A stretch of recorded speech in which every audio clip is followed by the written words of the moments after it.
TruthSeekah and or its affiliates are not responsible for any strange phenomena that may occur during or after listening to this podcast, which may include the following: heightened senses of awareness, psychic abilities, UFO sightings, alien contact, time loss, out-of-body experiences, ringing in the ears, ESP, lucid dreaming, increased synchronicities, astral projection, telepathy, stronger intuition, levitation, miraculous healings, and or remote viewing.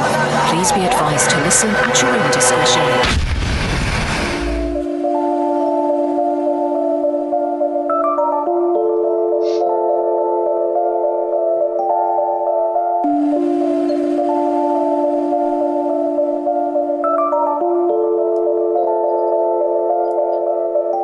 Won't you come and take me away?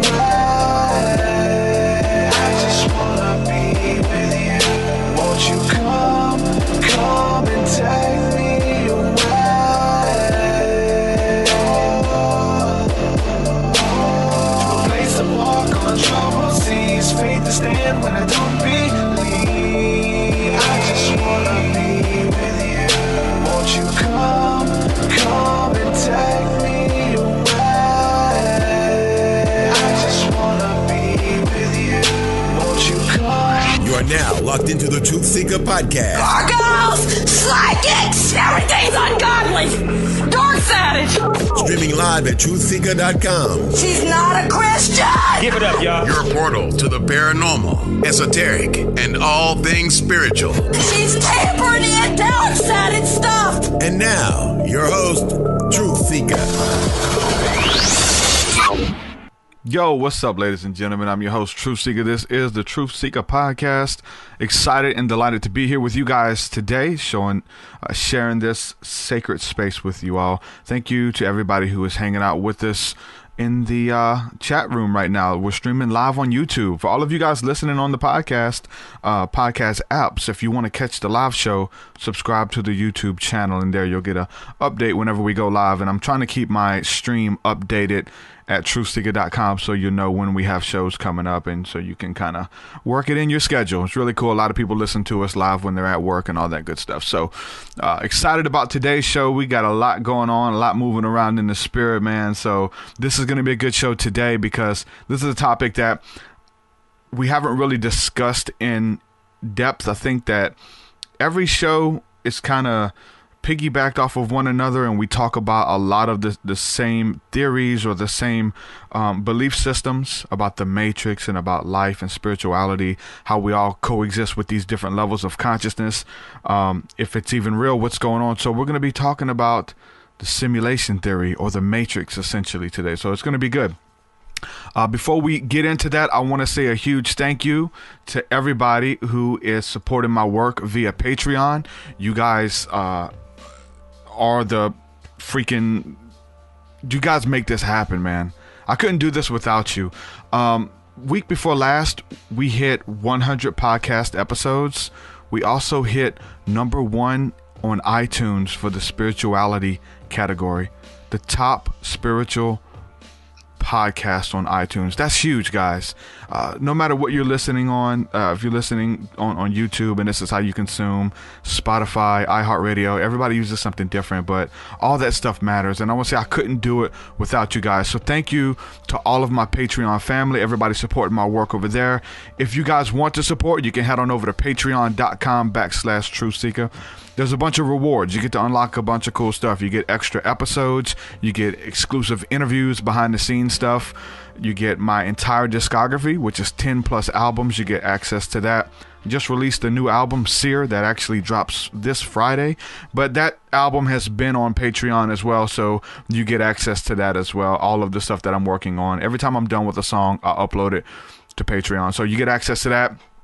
Also, on Thursday nights, we have something that's called the School of the Mystics, and it's something that we're doing where it's like the community aspect of the podcast. And so a lot of people who listen, they really don't have too many people to talk to, nobody to glean from, but they vibe with the podcast, they vibe with the guest, and they want to know more. And so Thursday nights is where we all come together, and there's teachings that we go through, online course that we're doing, And then we get into activation. We get into prayer for one another. We break down into groups and learn how to listen to our inner guidance system, our inner intuition, being empathic, and all of these things that's already going on with you. We're just trying to find out how to use that. So we're in a safe space on Thursday nights where we're doing that. We're getting into activation. We're opening up with one another. And if that sounds like something you want to do, you get access to that as well by becoming a patron. So as little as giving $1 a month and supporting this podcast, you get access to that. So thank you guys for doing that. Quick shout out to the latest patrons that we have within the last couple of days. I'm going to give a quick shout out to Jeff Nelson, Melissa Serrano, Chloe Piper. What's up, Chloe? You guys joined us for the first time on the School of the Mystics. Hey, Chloe. My buddy Home Sauce, what's up? Let's see. Sometimes these names aren't in order. I want to say a huge shout out to Austin Bruce, Mars, Jeremy Bowman, Linda Merciato, Kenneth Booker, my good friend Kenneth Booker. I mentioned you last time, Kenneth. Huge shout out to Kenneth Booker. He's a good friend of mine. He proposed to his better half the other day. So yesterday, I think it was. So congratulations on that, Kenneth. I'm going to be in the wedding as well. So yeah, huge shout out to my brother Kenneth. That's his family, guys. So yeah, thank you guys for supporting my work. Patreon.com/TruthSeekah. And everybody who supports me in any other way, sharing my music, lifting me up in prayer, saying positive and kind words about me. All of that stuff matters, man. Thank you guys who are supporting me at whatever way you're doing that. People who are giving me wisdom when I need people to talk to, you guys are there. Thank you, everybody who supports me in any way or fashion. So excited about this podcast today. Phillip J. Watt, what's going on, my brother? How are you? Hey, Derek, I'm good. Yourself? Well, brother, you're all the way in Australia, correct? That's right. Meaning it's 1 a.m. right here, right now, so it's the earliest coffee I've had for a long time. He said he had to set his alarm to catch this one, guys. He really wanted to be here, so we're gonna get into some good information. He sent me an email a couple weeks ago. We've been trying to make something happen. I've had a lot going on with my release of my album and trying to spend a lot of time and energy on that. So we finally found an open date to make it happen.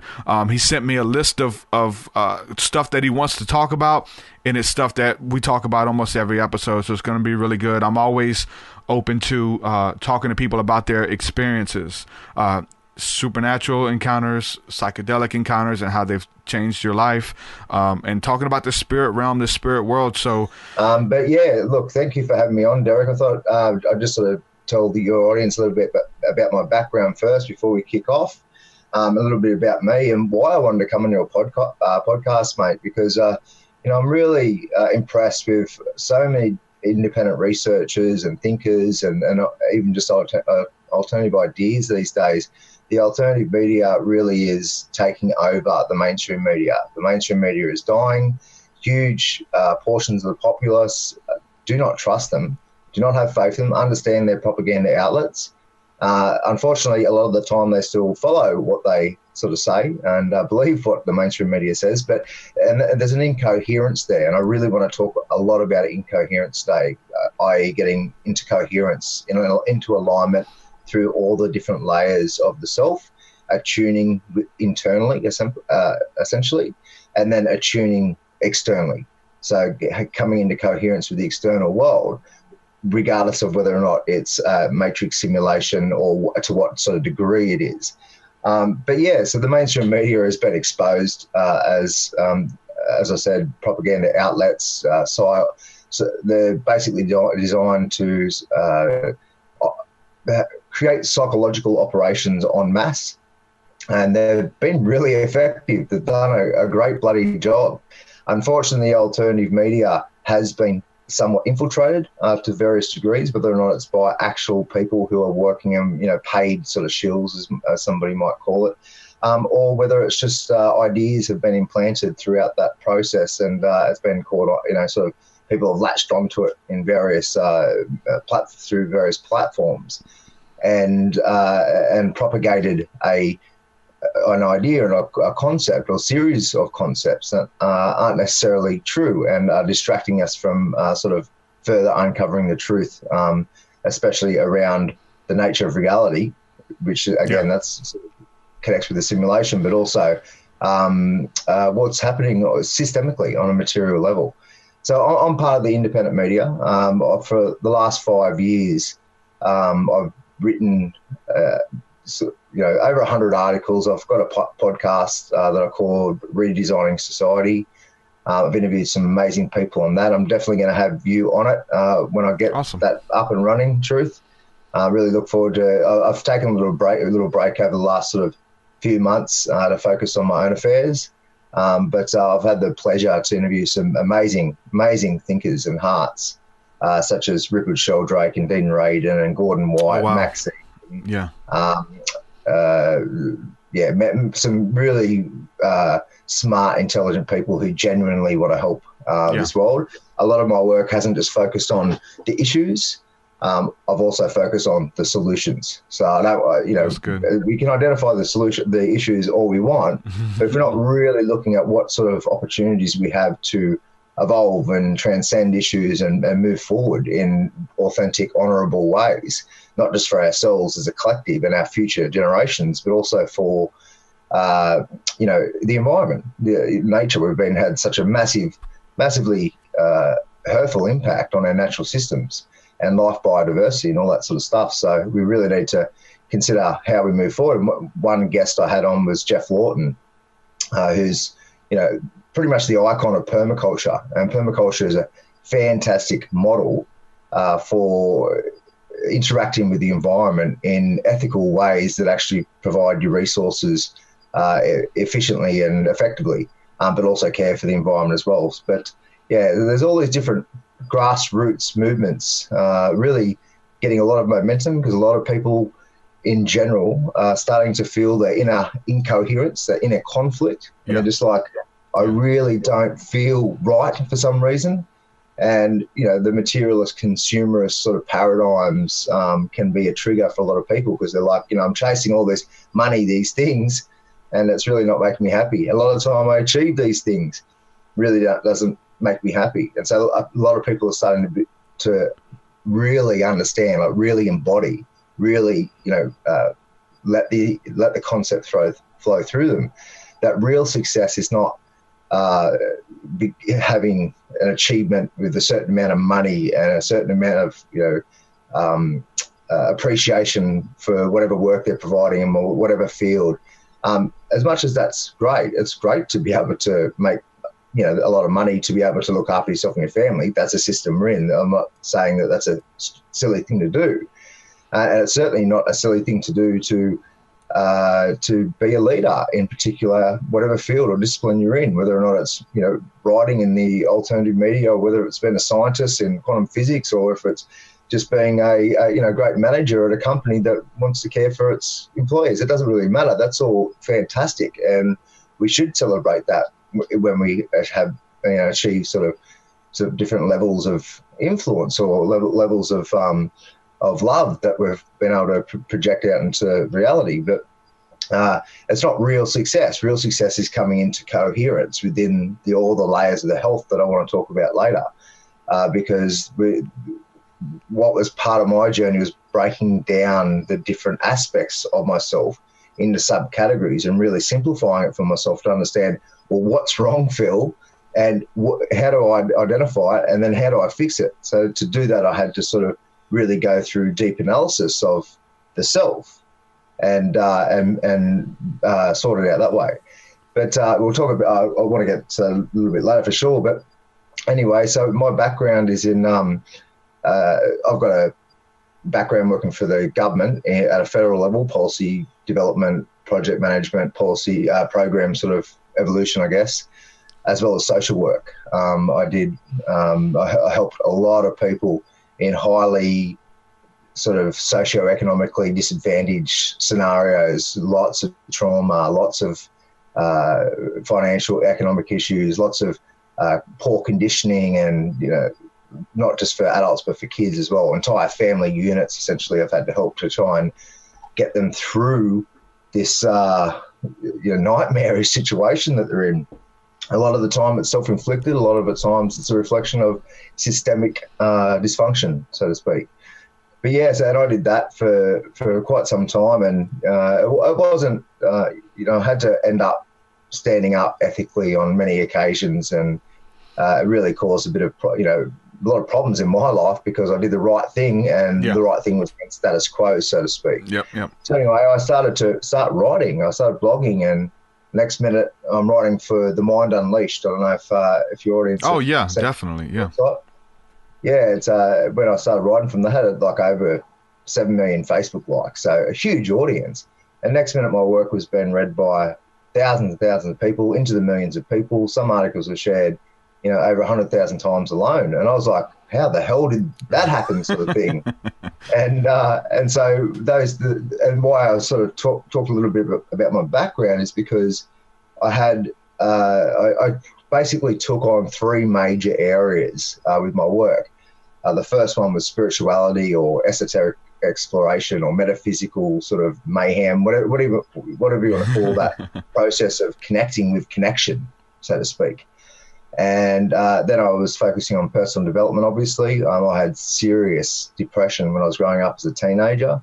It was not that I was diagnosed with that. I was never on the meds. I was self-medicating, no doubt. But, it was a traumatic, treacherous sort of challenge to deal with that, to really come to face my shadow, face all that stuff and go, right, okay, I really need to do A, B, and C and repeat, essentially, until I've got a new default mechanism in place. My new nature, my new neurology takes over the old poor programming, so to speak. So I wrote a lot about personal development, about how to heal thyself and what thyself actually is, connecting with the self. And then obviously the other major category was systemic or social growth. So what's actually going on in the system, identifying the issues. And I know a lot of it is conspiratorial. There are a lot of psyops and people being led down silly rabbit holes and being distracted from sort of unifying, within the alternative space. Not that I think that we should all agree with each other and, sort of hold hands and dance around a bloody circle. It's not all rainbows. That's fun too, though. Yeah, well, it is. That's right. But look, at the end of the day, we do have a lot of differences. Yeah. Some of which are silly, but hey, we've all got the sovereign right to have our own beliefs, and we don't all have to think the same. But what we should be seriously considering in the alternative media in general, so like the actual players in alternative media, is how we can come to some sort of agreement or a set of agreements around what are sort of the important principles that we all sort of want to express to the masses, because the masses are really confused about this. They're like, I'm hearing all this conspiratorial stuff. I sort of understand the corruption of governments and politics and stuff like that. I sort of don't trust the mainstream media. I sort of understand it's propaganda.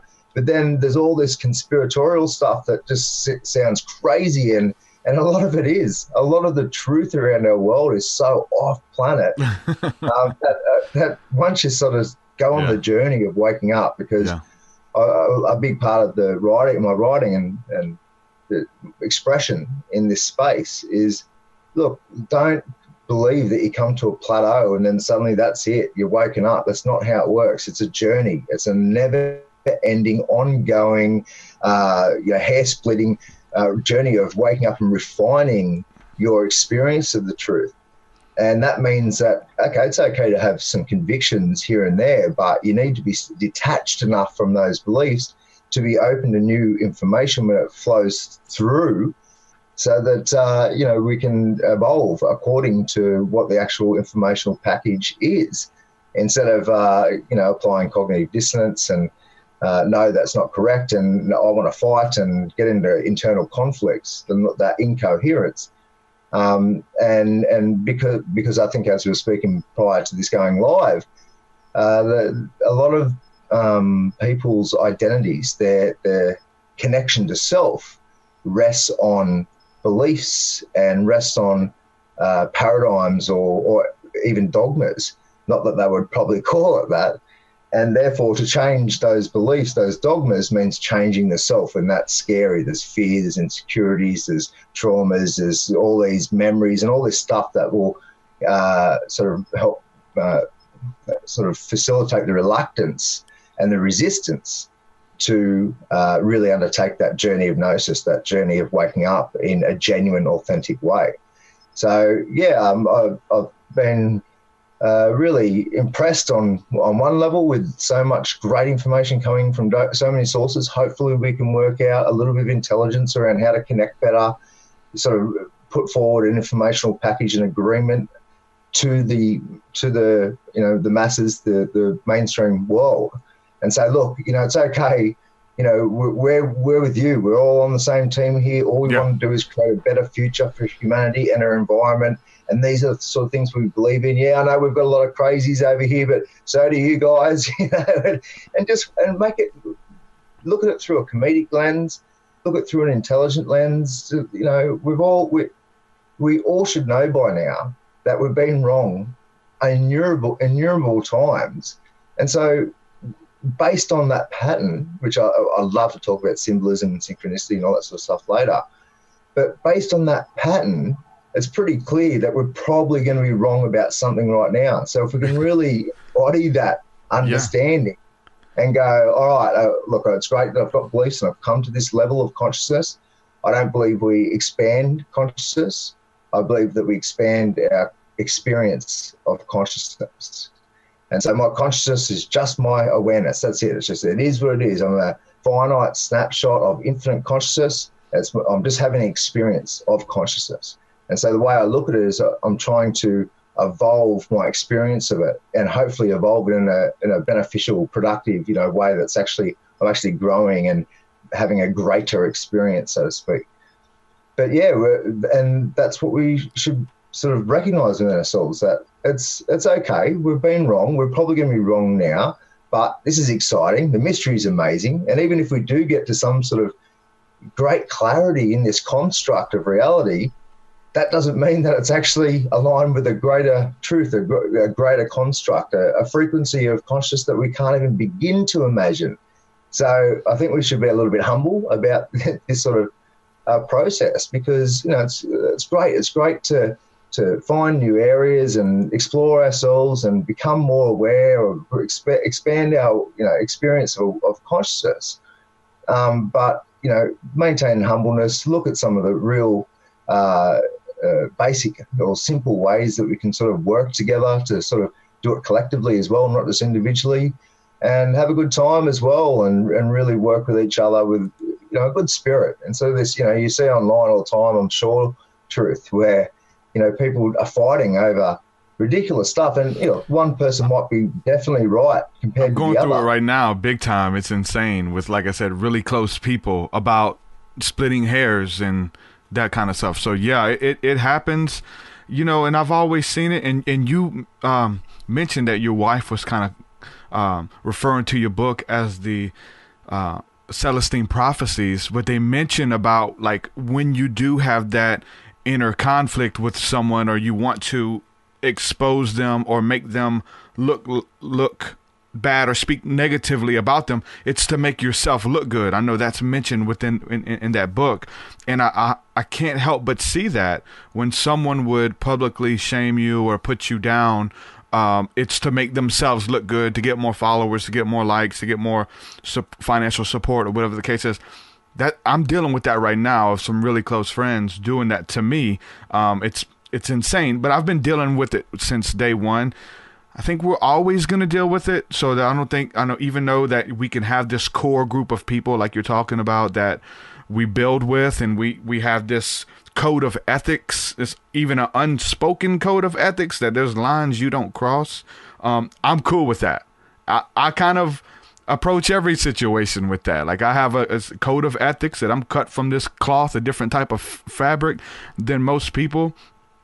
Honor, respect, and things like that. And not everybody holds to those keys, man. There's a lot of us out here doing it. And whether I'm talking about coming from the Christian fringe movement and the religious right, those guys, even into the conspiracy guys and some of the other big pages who want to rival a page like you mentioned, The Mind Unleashed. I know rival guys who have 400,000, 500,000 followers. Those people are evil. Like, they are in it for, like, the wrong reasons, and they're ready to step on anybody's back or neck to succeed. And we're like rubbing shoulders with these people thinking that we're friends and stuff. That stuff's going on. Yeah, it is. It's really unfortunate. It's just another reflection of the inauthenticity that some people aren't really focusing on. Like it's so important. It's great to expand our awareness around particular issues and wake up around the scam called the system, the theft of the money supply, the suppression of natural therapies and medicines, the central banking system in general, the corporatocracy that we have today, the corruption, the way that people are in the upper echelons of society are behaving even in what might be called evil ways, the way that they treat people and kids and the whole process. And then you've been in it for a long time. Yeah. It's great. It's important that we do focus on that. But one of the other areas that is so necessary is that we do the inner work. Every single one of us needs to do that inner work, not just around health, in terms of, being a more functional human, which is fantastic and absolutely necessary, but also around some sort of spirituality. And I don't care how people want to look at their connection. I just define spirituality as exploring the connection that we have to ourselves, to our family, our friends, our environment, and reality at large.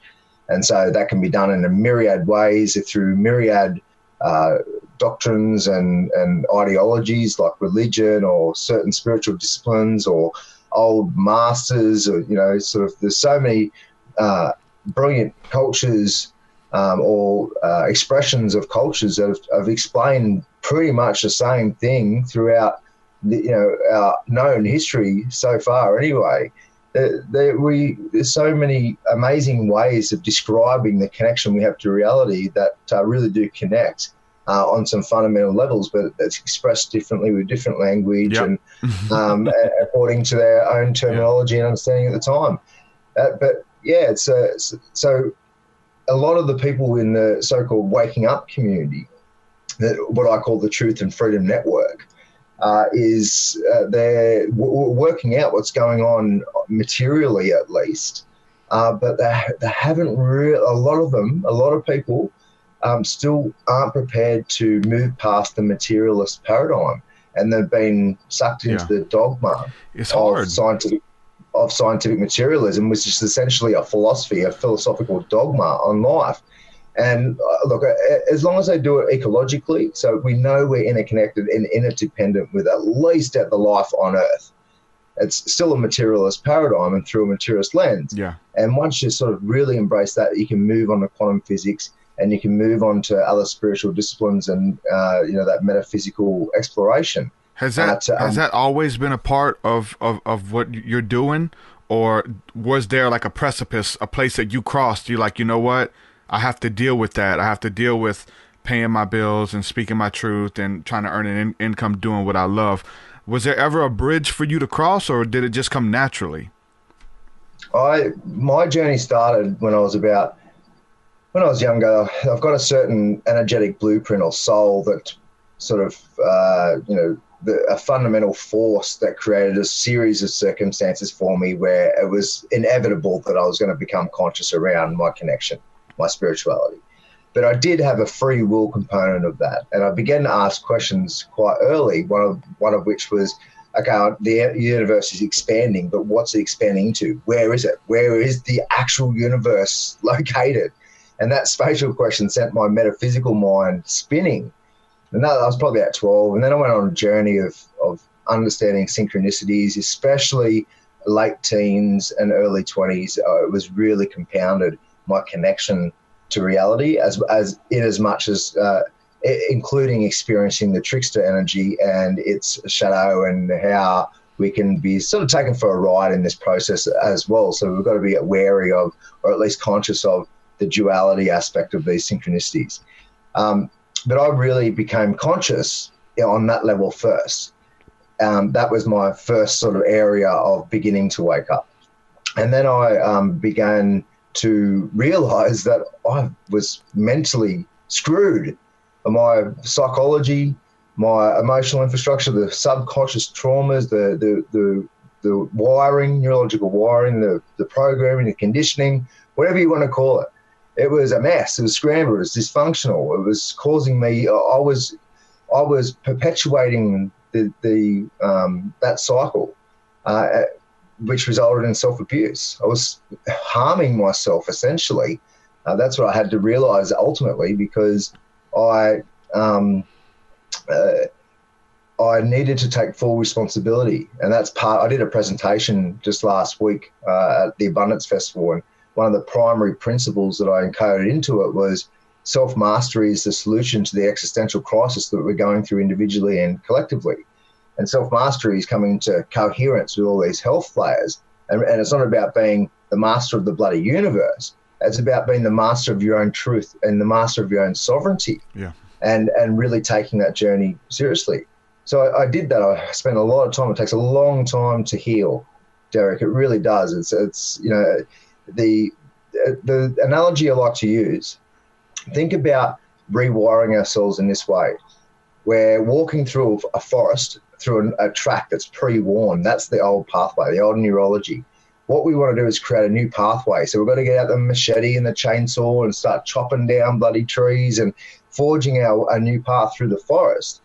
And sometimes we're inevitably, actually, we'll end up back on that old path, and we'll catch ourselves out and we'll go, oh, there's that new path over there that I've begun creating, but it's really hard. I've still got to chop it up a bit, but I've got to make the decision to actually do it or not. Now, hopefully, and then you can maybe cut a new path to the new path from the old path. And it's just the analogy. I'm really trying to get people to really feel this analogy.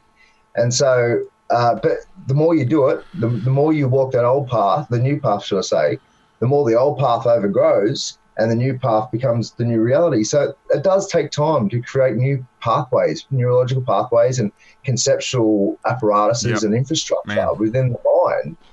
But ultimately, if you do it enough and repeat, next minute you'll be, there'll be a new default pathway for you responding, not just on a conscious level, but on a subconscious level as well, where second nature happen. So I did all that, which is again a never-ending journey. I'm constantly needing to heal and grow around certain things, but I did sort of come into an equilibrium. I was able to get to a space where it's like, okay, well now I'm not really dealing with past shit. Now I've just got to deal with present stuff, so to speak. And that's, been for a while. But then that's when I moved into the space of what was going out in the external world. So I was fortunate to already have a massive philosophical force field to protect me from all of that energy, like the energy, the harmful, whatever you want to call them, frequencies that come from dealing with what's actually happening in the shadow, in the material external world. It's pretty phenomenal. It's quite scary for all of us, but it's definitely scary for those who aren't equipped philosophically, equipped spiritually, and equipped psychologically and emotionally to really process the information in a positive, productive way. And so, there's always a challenge, Derek. Like, I certainly have found it difficult to move into that space and create a financial base for it. And in fact, I didn't. I spent all this time. I spent thousands and thousands and thousands of hours giving away for free, because that's just the service, the capital S service, the spiritual service, which is part of the presentation I did last week, is that service to self, uppercase self, is so important. We have to take care of our ego, the way that we've designed our ego. We have to take care of all the layers of our health. To really love and respect the external world, we really need to love and respect ourselves, not in a vanity way, not in a, I'm comparing myself to other people and trying to be better than them to make me feel better about myself way. That's ridiculous. That's the senseless competition that people have with each other is only self-harming at the end of the day. So I learned a long time ago not to try and compete with people. I want to cooperate with people. I really want to help people, and I really want to, and hopefully they can help me too, networking, man. There's power in doing that. Absolutely. And so I gave away thousands and thousands of hours of my time for free, but in the end, it didn't work out. So I had to take some.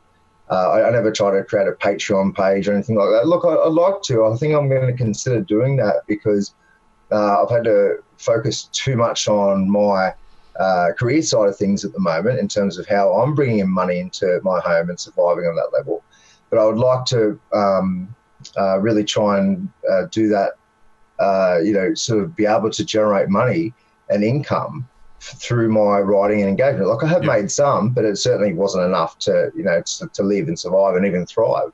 And I think these people who are going to do this work, to the extent that we do, it's absolutely fair that we should be able to sort of build an audience and build a economic foundation to doing that work. That's the system. If people like what you do, they should support you. That's great. There's nothing wrong with that. I might consider that in the future. At the moment, I'm still doing the same thing, just giving the information out for free, and I'm happy to do that for the time being. But yeah, as it evolves, I can't continue that on forever. So I will eventually sort of shift my approach around that. Man, you touched on a lot already, and I still have questions from the first couple of words you said, man, that I wanted to kind of deal down. So I'm trying to keep everything in context of the different questions I have for you. And I know you. Well, I'll try and make my answers shorter from now on. Cool. Okay. So on something that you've touched on at the beginning, and this is something we've been seeing a lot lately. We're talking about the media, right, and the mainstream media and what we're doing. Independent fringe media, essentially. Who runs the mainstream media? We're seeing these videos that are put together now of like, man, every major network on down to your local news. This is a face on your local news that you can agree with. You see them every day. They tell you about your weather. They tell you about traffic. They tell you a joke, whatever. These people are in your home every day through the local news. They're being fed a script from somebody. All of the competing networks are saying the same script word for word. Like, I don't know if you've seen those new videos they're putting out where they're all saying the same thing. Who's writing that stuff? Or we're talking about the mainstream media. Are we just paranoid to say it's the cabal or the Illuminati? Is there a global evil brain out there that wants us all to believe and think the same things, that they're shifting the agenda with propaganda and stuff like that? Who's writing that stuff? Who do you believe is? Well, look, that question basically should apply to who's controlling governments, who's controlling military, pharmaceutical companies, education, universities, all that sort of stuff. It's all tied in. It's all tied in. So to answer that question would be to answer the rest of it more or less. One example I heard of just recently is when the Iraq War, we were spewing out propaganda to get popular support for the Iraq War. Yeah. Both the Australian Prime Minister and I think it's Canadian Prime Minister, I think they got Prime Ministers, not presidents there, but they said the same script. The actual, the heads of the government of those two countries said the exact same thing. Yeah. Unbelievable, mind-blowing. Like, if people really got that and really understand what that means, that seriously undermines the actual spirit of democracy in and of itself. But look, there's many, many different accusations. The way I look at life in general, I've done a lot of mediation, relationship mediation. I've done a lot of mediation with myself. So I understand that the truth normally lies somewhere in the middle, right? Based on my experience professionally and personally, we have our own version of the truth. Sometimes there can be, a lot of contradictions, but a lot of the time it aligns somewhere in the middle. So one person might be a little more right around one thing and not so much around the other. It's a mind field to get through. But I don't believe the cabal, so to speak, or the power centre have as much power as they'd like us to believe. I think that the alternative media have propagated it and made it a little bit more than what it actually is. Mm-hmm. Now, in saying that, there is still, serious concern around pedophilic and sort of activity and human trafficking and sex trafficking and organ trafficking and all this really scary stuff that is very well known to happen and must be coordinated up the top somewhere. So that's a serious concern. I don't believe that all these people at the top of these power pyramids, they might be corrupt, they might be self-serving, they might think of us as cattle to herd, sure. But I don't believe all of them, essentially hurt kids, right? So there's got to be a split somewhere in the deep state or the cabal or the power pyramid or what do you want to call it. There has to be a philosophical and a practical split on some level, which we may be seeing play out in certain ways through what's going on in US politics. I don't know the absolute truth around any of that. I'm more than open to receiving new information to really understand what's happening there. But the core group or secret society that is alleged to be the core of this, well, there's a few. There's the Zionists, there's the Jesuits, there's the neo-Nazis, the Khazarian Mafia, I'm not sure if I've pronounced that correctly. There's a few different ideological packages or ideological groups that are accused of this. Many people focus on the Zionist element, but I think it goes much deeper than that. I think there's all these different factions of power who are sort of maybe cooperating on some level and competing on another level. I really don't think we've gotten to the bottom of any of this. A lot of people, they want to believe it. They want to know who's in control. Pinpoint it. One group, one person. Exactly. It's the Pope. It's really difficult I mean, you have a look at the Jesuit influence through universities and then the Zionist influence through money creation, and it's a very confusing space. But someone's creating that media. Someone is watching over things, right? Absolutely. I think the majority of us truth seekers or whatever, we don't feel like these are good people. Well, based on the results, just have a look what's going on around us. If these people at the top of these power pyramids have so much influence over society, so let's just look at what they've created. They've created a debt-based monetary system where people are struggling to survive, let alone thrive, where they've enriched themselves at the expense of the environment and everyone else, where we're basically enslaved to debt, and not just the people, but the governments as well. The governments used to have sovereign money supplies. In fact, the Commonwealth Bank of Australia used to be between 1910 and 1924 one of the perfect models, if not the only perfect model of an independent central bank that was utilising the power of money creation for the benefit of the people. But Dennis Miller, the guy who ran that, who was an ex banker from UK, he mysteriously died at a young age after he told England what he was doing. Draw your own conclusions there, but it seemed a little bit suspicious to me. And then they put a board of directors on the bank and then basically reabsorbed the Commonwealth Bank back into the Bank of England, central bank over there. So we had it great at one stage. So did the US. The US, I think 3 times they've had privately owned central banks. The Federal Reserve, obviously, been the latest version, instituted in 1913 around Christmas time when everyone was busy and not paying attention. And so the theft of our money supply and our banking apparatuses is a serious concern. We could literally be creating a lot of the wealth and the resources that society needs through having community-owned banking systems and central banking systems where, because for those who don't know, if you go to a bank and get a mortgage or when you use your credit card or any of those circumstances, you're creating money out of nothing.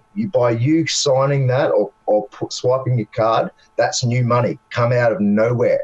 And when you pay that back to the credit companies or the banks, they will wipe that money away from the system again, and then they'll keep the interest. So essentially, for the role of doing nothing, of just creating money based on some sort of system, which is why blockchain and cryptocurrency technologies are great potentials for undoing all of that and taking the control back to to the people, although there is concern about it being digitised, and we can talk about that later.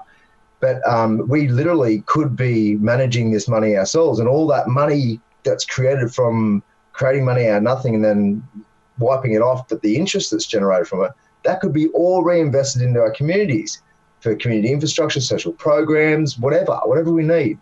So that's something that's got stolen from us. The suppression of cannabis, tryptamines, these psychedelics that are not just consciousness-changing substances, generally for the better. They're also very therapeutic. They've got the healing capacity and the developmental capacity of these substances is phenomenal. So if that was taken away from us, where our families and communities are breaking down, and we could have literally designed a social system, because we've got a scarcity-based social system right now where we have to fight to survive. But we could have an abundance-based social system if we so choose, but we don't. And so the fight to survive is very real. And so there's have a look at the sickness, have a look at the sadness, have a look at the stress, have a look at the disconnection, the hatred, the jealousy. Look at all the suffering that society is in. So if they were good people, I'm pretty sure they would be working to resolve those issues. But they're not, Derek. So what do? We have to do it ourselves, don't we? Yeah, we do it ourselves. And that kind of piggybacks onto the next question. We covered mainstream media a little bit with that question, talking about the independent media. Okay, so if we look at the NBCs and Fox News and all this kind of stuff, and all the people that are watching this independent media with the internet, podcasts, we look at InfoWars, we look at the Joe Rogan podcast, some of these big shows out there are getting more viewers than the mainstream networks are getting. And this is something that's been independent of the people, organically happening. It's going to continue to grow. New companies in essentially wherever there's a need, something's going to blossom there to fill it. You got people who will bring food to your house for a small fee. Uber, all of these beautiful things that are happening. We're able to create platforms and thrive in them. I think now we're getting lashback. Finally, I think that they've seen what kind of was happening there, that they were losing numbers, that we were changing the narrative. We were pulling the rug from under them, even if it goes against them. We're seeing now the whole thing with fake news, of them just calling it fake news, banning what they call to be fake news, even platforms like Facebook and YouTube, throttling certain media, whether it's conservative media or some of the alternative belief systems and stuff like that. So now we're starting to see a kickback from it. There's even with YouTube, if you use certain buzzwords, you can't monetize your video, and they'll block it. In some cases, they'll put a strike on your channel. Adpocalypse, they're taking ads off of it. We see what happened with the lady who went to YouTube, who felt like this was happening to her. This is her livelihood. She freaked out, went up there with a gun, all of that crazy stuff. I think they're starting to respond to the independent media. They're trying to throttle us. We see it all the time. What do you think is going to happen with that? And have you seen it with any of your media or your interviews or anything like that? Absolutely. Just on Facebook alone, I witnessed 3 algorithm changes. Yeah. My Facebook page isn't an actual it's a profile. It's a friend profile. It's not actually a page design. The pages for particular organisations or whatever. So all of the information that I disseminate should be reaching pretty much everybody who logs in, because it's just a friend profile. But I've witnessed it 3 times, just drop dramatically. I've sent it in the independent media sites that I've worked with, still work with. It's been phenomenal. It's literally happening. They're literally suppressing the truth, and they're keeping it contained as much as they can. And essentially what they do is keep people in their echo chambers. So the divide and conquer strategy is really strong. It's working amazingly. They're quite clever, these people. And they keep people in their own, fighting for their own, whatever issue it may be, whether it's racial, sexual or gender issues, whatever the passion that people really have about their own personal experience, they help facilitate that with people, and they get people fighting. But and there's nothing wrong with focusing on a personal issue that is important to you.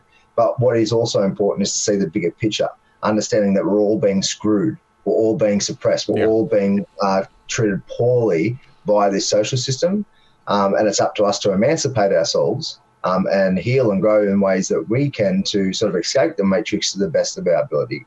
But the reality is that the system in and of itself is designed to harm and suppress the expansion of all of us. And so we all need to be looking at that. So if you've got an issue around whatever race you may be, or the injustices in your country, or whatever it may be, that's absolutely fine. But we also, to be coherent, need to look at it on a larger scale and how we all connect, and we're all part of the process of needing to look after ourselves. So they've done an amazing job. They have. They've really, as I said, divided people, keep people in the echo chambers. But they're really scrambling right now, because you're absolutely spot on. The narrative is changing, and I'll give you one just quick example. Looking at what happened in Syria just recently, oh my God, the differences in the narratives from the independent media compared to the mainstream media is so wildly off, out of sync. You think that they're talking about different events, right? And it's so crazily stupid, the difference, that it's almost like it's a psyop in and of itself to see who's actually, let's track who's talking about the truth and who's not. And sort of maybe they're mapping out consciousness with this particular event, because it's so ridiculous to have the same event over and over again, like the Syrian gas attack, which has been proven to be falsified and lied about in the past. And now you've got Russia, who's literally saying, and I don't know if Russia and China and this whole so-called world war is really happening. I don't know if the upper echelons are actually working together, and this is a fear propaganda campaign. I'm open to the fact that this could all just be one big theatrical situation. I think so. And they're working at the higher levels. But maybe they're not. Maybe Russia are literally going, and China are going, no, we're not falling for this situation anymore. Maybe they are trying to move power and go on to their own design when it comes to trading oil and all the rest of it. Maybe there is a serious situation happening. Regardless of that truth, let's just look at what its narrative was. And the narrative coming out of Russia was, no, it was a staged event. We've got proof. And not only was that a staged event, but now we've got proof that the poisoning on the case in the UK, we've had a Swiss lab do an independent analysis, and it wasn't this substance that you're saying it is, it's this BZ substance. And so therefore what we're trying to tell the world is that the White Helmet staged a chemical attack. It never actually happened. Nobody actually died. There was no chemicals used whatsoever. We're being set up. We don't want to go to war. Hell, seriously, wake up, people. Yeah, they've been doing it since day one. And it's so crazy at the moment, Truth, that Russia could be doing their own false flags. So if they could be sort of capitalizing on the fact that we're so split, like the independent narrative versus the mainstream narrative in the West is just so phenomenally off, out of sync, as I said, incoherent, that they could capitalize on that and go, well, we know that, the people don't trust the government, a huge portion of them, so let's utilize that for our own benefit. So maybe that they did do this gas attack. You just don't know anymore. Yeah. You know what I mean?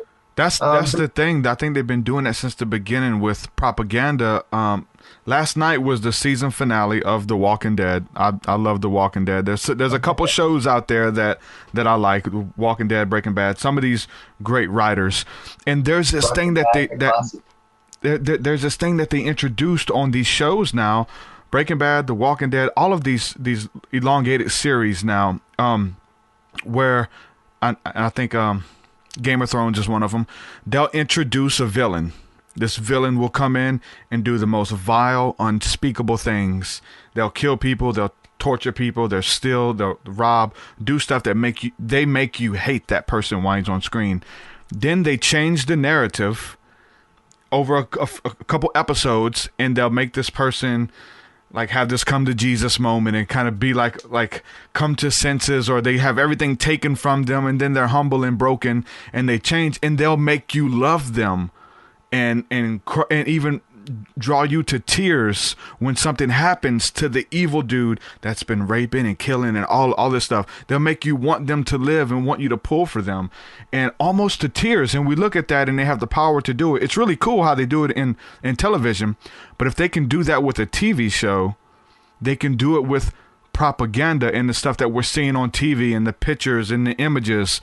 I remember the first time, like when I was like, when I had compassion for other people, is when I seen what was really going on. When I watched Fahrenheit 9/11 was like the first thing that did it for me, to really see what we were doing, not from our lens and from our television and all these stuff, but to actually see it from their side, from seeing these homes and people being bombed and having their doors kicked in and raided, and fathers kidnapped and women snatched up, taken from their husband, just random citizens. These aren't people who are in like high level rankings with Al Qaeda and all that crazy stuff going on. But to see if the shoe was on the other foot, man, it lets you view it from a lens of compassion, and to put yourself in their situation. Was that documentary, even that, something like that can change you, the way you feel. All of it can be used for propaganda, and it's powerful. Just like you said, some of us may have a piece of the truth, but to have it all figured out, we've been fed a narrative since we were children, since we were kids. This to hate a people group, to hate a religion, to hate somebody because of their skin color, or whatever the case is can be done through programming and propaganda, and it's real. It's powerful. All of us are subject to it, of programming through the media and through television. Absolutely. The 9/11 event is honestly one of the greatest catalysts that we could utilize to really help people to understand that the way they've been programmed isn't necessarily true and isn't necessarily healthy for themselves. We could use the 9/11 event, I know it's so old, but it's such we're talking we've got 17 years now. Yeah. But it's still so relevant, because when you have a look at the historic disclosure of false flags, proven false flags undertaken by not just, governments in the distant past, but also recent governments in recent US history and all the rest of it. Yeah. Once we realize that false flags have been a very much a integral approach in war strategy for forever, then we have to sort of come to the conclusion that, well, of course it's being used right now. And so, yeah, look, it's the capacity for them to program us as a collective in particular ways is very strong. The response that we need to have to step into our sovereignty and come into coherence internally and with the outside world is a huge undertaking, a huge challenge, but it can be done. I'm a living example of it. I was as brainwashed as any other mainstream perspective today. I did not get. I was on my little fairy path and dancing through the reverence and wonder of life. And I'm like, this is awesome. Look at the synchronicities. Look at the symbolisms. And then I decided to look at the shadow and went, oh, my God, this just keeps getting more badass and more badass the more you look, That's the balance. That's the harmony in a sense with living in a dualistic construct. Is that to have the level of light and wonder and beauty and magic that I was experiencing and still do experience, obviously, to a much more awesome conceptualization than what it used to be, much more refined, including incorporating that shadow aspect. It helps you to have more encounters that like, the more studying and like the more you know of how reality and the spirit realm and all of these things kind of coexist, it helps you tap in, and still, it doesn't kill the magic for you. You still are having beautiful encounters and things like that. Absolutely, yeah. Look, if we don't, it's great to identify that shadow aspect of reality on material, external stuff, and what's going on inside on that level as well. It's all connected once you sort of work out the way that it all harmonizes. The saying I love to express is we are an instrument in the orchestra of reality, and our instrument is either in tune or it's not. If you hear an orchestra playing, obviously with so many instruments, it might be drowned out. The orchestra of reality still sounds beautiful, even though a lot of us are out of tune. But if you'll focus on our individual instrument, if we're out of tune, then what we actually give and project back out into this reality, our energetic exchange with it, if we're out of tune, then we're literally causing misalignment and dysfunction for those around us. So a great example I like to use for that is stress. A lot of people live in the reptilian brain. Their stress response system is always, or more or less always, activated. They've got all this adrenaline, cortisol running around their body, and all these other hormones and neurotransmitters that are great in the short term when you've got to go into a fight or flight mode and however we need to survive and take care of ourselves. But on a long-term basis, that causes so much ill health. Our immune system is suppressed, and that's why there's so much disease or dis-ease in our society, because they haven't got their inner, they're not responding to their life in a way that's conducive for health. They're not deactivating their stress response system. And so, what's going to happen from that? So much illness. And so I'm not sure where I was actually going with that, but yeah, it's like we have the power. We have the opportunity every moment of our lives to undertake a journey of self-mastery. As much as it's so difficult to navigate through the minefield of crap that is thrown at us through the external forces, we really should be tapping into our inner guidance, our inner light, more than what we do in general. Now, in saying that, that's also problematic, Derek, because you've got a lot of people who believe that their intuition is correct about whatever particular thing it is, but there are people who have their intuition is saying the complete contradiction, the complete opposite. Yeah. Sometimes our intuition and our inner guidance isn't right. My partner, she's just amazingly gifted, an amazingly magical woman, and her intuition is amazing, but she gets it wrong too sometimes. And I'm a bit cheeky sometimes. I like to call her out just to. Yeah, that's funny you say that, because like I've got this. I've talked about it. I'm going to do a in-depth teaching on it here shortly. But we're talking about syncretism and how finding what makes us the same, and we're all saying the same thing in religion and stuff like that. A big thing for me to discuss is the Holy Spirit in the Christian faith, and then the chi energy, and then the kundalini. And I believe that they're all the same. I've experienced it. Once you've experienced all of it, it's the same feeling. There is a euphoric energy. It's a life force. It's the pranayama as well. Some people get upset when we mention that, and it's funny that when we're talking about the Holy Spirit in Christendom, where I come from, of the like fringe Christians, they say, well, we're having this conversation. You said the word, my intuition told me this, and someone says my intuition told me that. Well, in the religious sense, it's the Holy Spirit, and so there's all these Christians who go around and say, well, the Holy Spirit told me this, and it's their intuition. It's the same voice. It communicates. It tells us things, and we get feelings from it and stuff like that. And one person will say, well, the Holy Spirit told me this, and when we shape it into that, we use it with that tongue, it sounds like it's that's right. If the Holy Spirit from God, or they say God told me this, God told me that. And then somebody in their same congregation, good friends, will say, well, God told me this. And it's contradicting beliefs. So there's this thing where it said, well, God told me this was okay. Well, God told me this is okay. Well, the Holy Spirit told me this okay. And they go against each other, and there's no cohesion there. It's the same way with the intuition, the inner guidance system. that is a very, we have to learn that we're not always right. And just because we feel like we are, or we feel like we have it, great Scott, I got it. You may have a piece of it. And I like this, though, too. We're talking about the shadow work.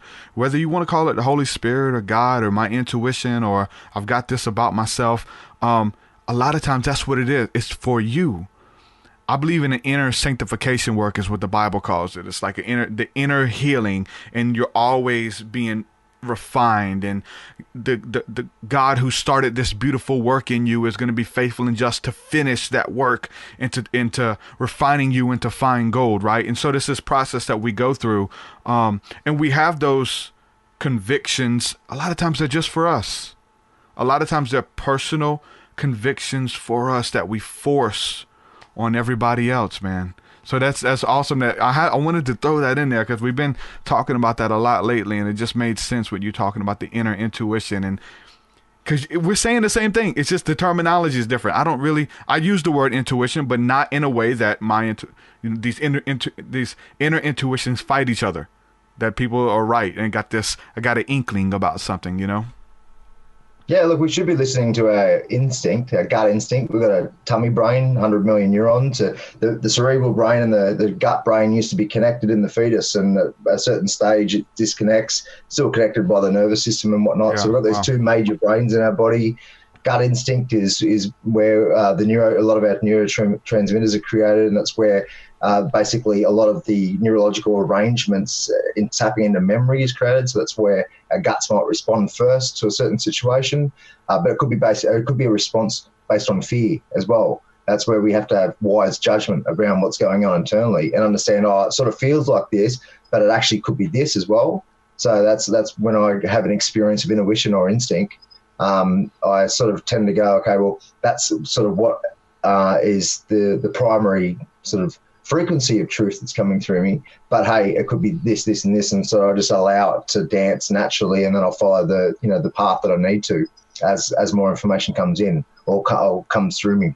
Yeah. But we've got the heart brain, which is all these three brains independently operate and then sort of combine with our whole body brain, the whole body computer apparatus, which is a machine on one sort of level. That's also an interconnected energy system with the external environment on electromagnetic, but also subtle energy levels as well. So we've got all this information and energy and sort of frequencies of consciousness flowing through us all the time. Some of which could be internally sort of generated through our neurology and our body brain, but it could be all stuff that we're sort of empathetically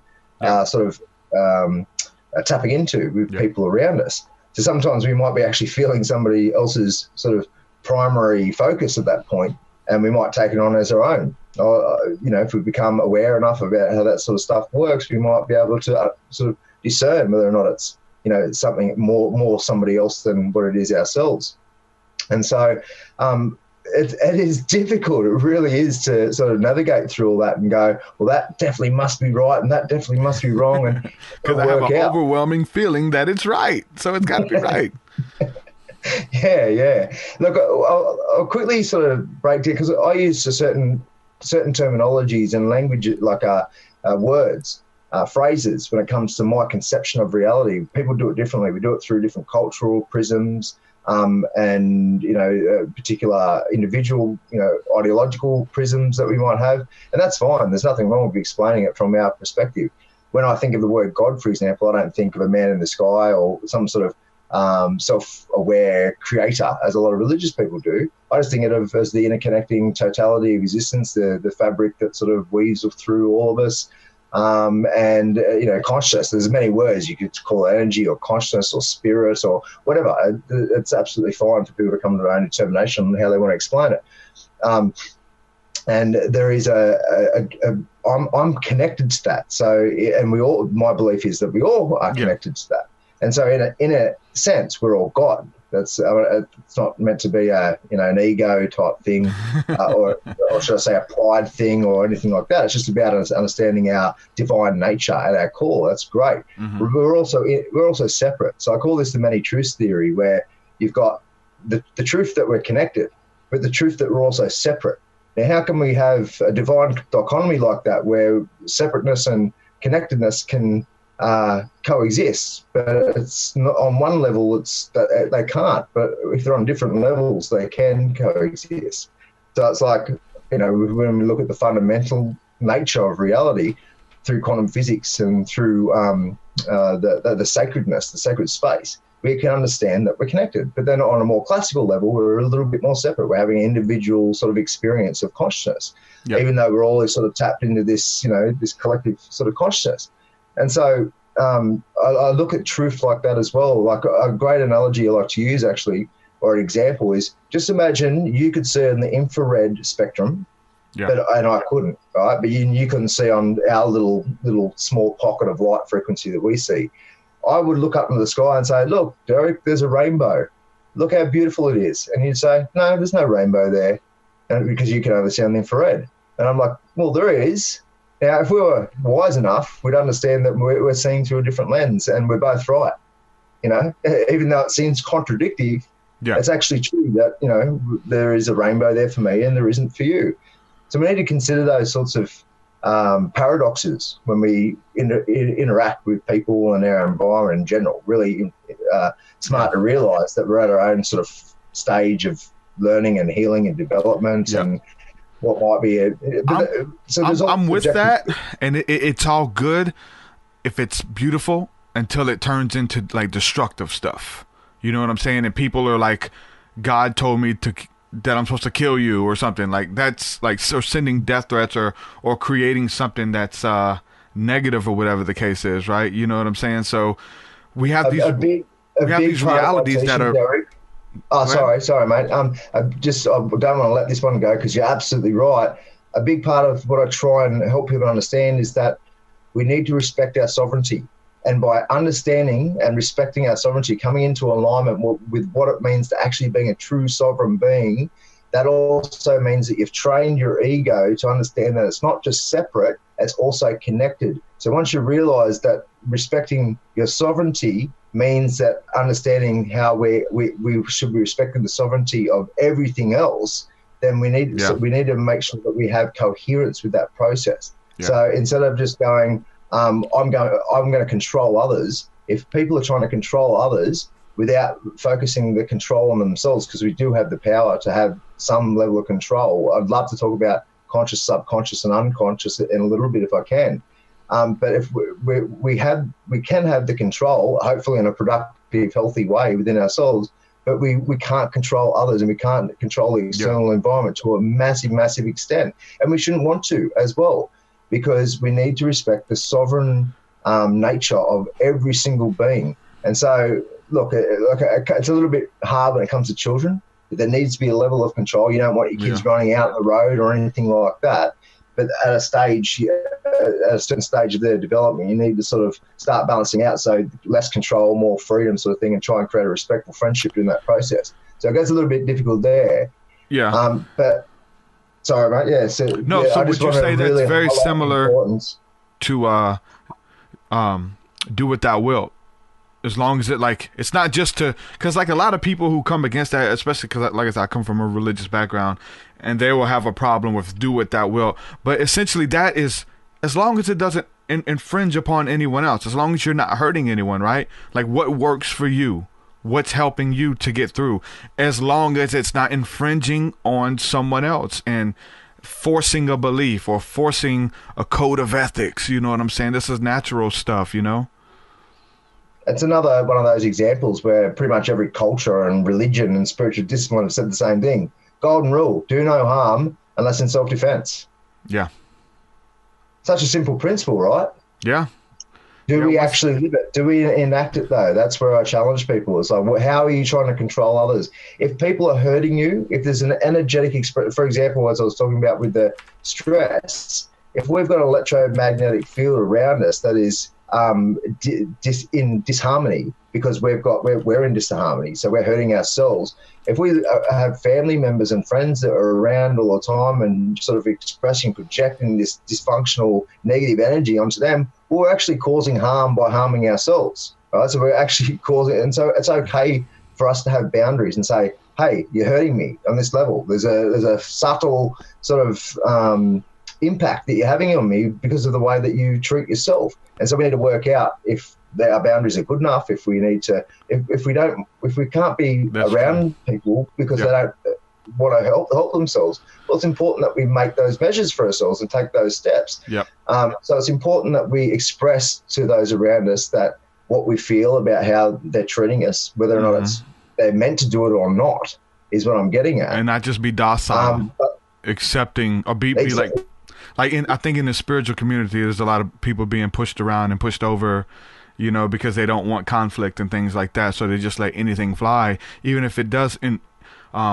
infringe upon them. There's a lyric from a song that, as we're talking about this, it just comes to my mind. I don't know if you're familiar with Nako and Medicine for the People, but he has a lyric. It says, well, I will learn to be peaceful, but I keep my knife at my side. I will pray for compassion, but if war comes to my door, you know I will be blasting warrior mentality, my responsibility.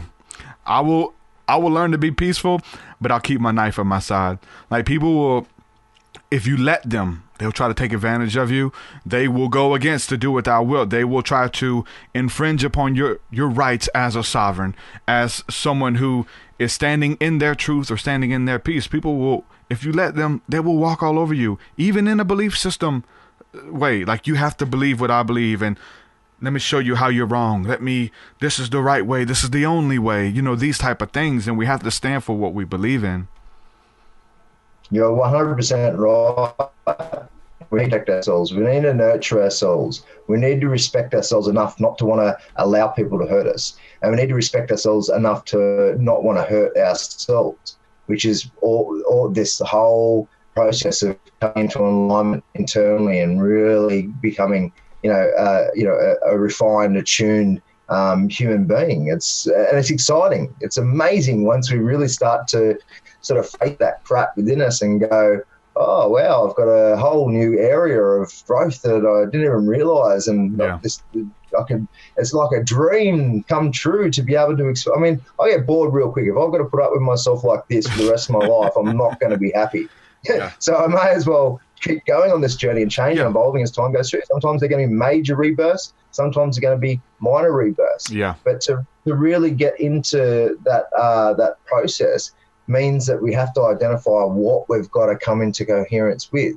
And so the way I look at it, it's just, okay, so we've got our conscious mind, our ego, which is, don't listen to the spiritual sort of propaganda of killing or transcending the ego. It's nonsense. Ego means a sense for a of reason, self. right? It's there for a reason, right? That's right. Etymologically, it just simply means I, or sense of self. And so we need a sense of self to make wise judgments on what to eat, how to look after ourselves, how we need to heal and grow, who we want to be around, what's going on out in the world. The ego is simply the human filter, or the finite snapshot of this infinite consciousness. So really important. So let's not kill that, i.e. kill the self. What we need to be doing is expanding that and empowering it, enlightening it to the best of our ability. And that just translates into enlightening and empowering ourselves to the best of our ability. Doesn't mean we become enlightened. It doesn't mean that we become empowered. It means that we're going through a process of more empowerment and more enlightenment. So, but that's a real necessary aspect of the self to arrange in a healthy way. We need to look at the contradictions, the hypocrisies, the bullshit, essentially, that we put our egoic sort of arrangement through. Really important about healing and growing. But then we've got the subconscious stuff. And so an analogy I like to use with the subconscious isn't always subconscious. If I have a memory, that's the subconscious becoming conscious. If I want to use a word like now, the word now, that's come through from the subconscious. And when I'm not using it, it goes back there. So we're constantly interacting between the subconscious and conscious minds. The way I like to look at it, and the analogy I use, is just imagine going out into a really, really dark night and having a little torch and just shining your torch around. That's how big our subconscious mind is. It's mostly the dark. It's mostly in the dark, 99% or something to that degree.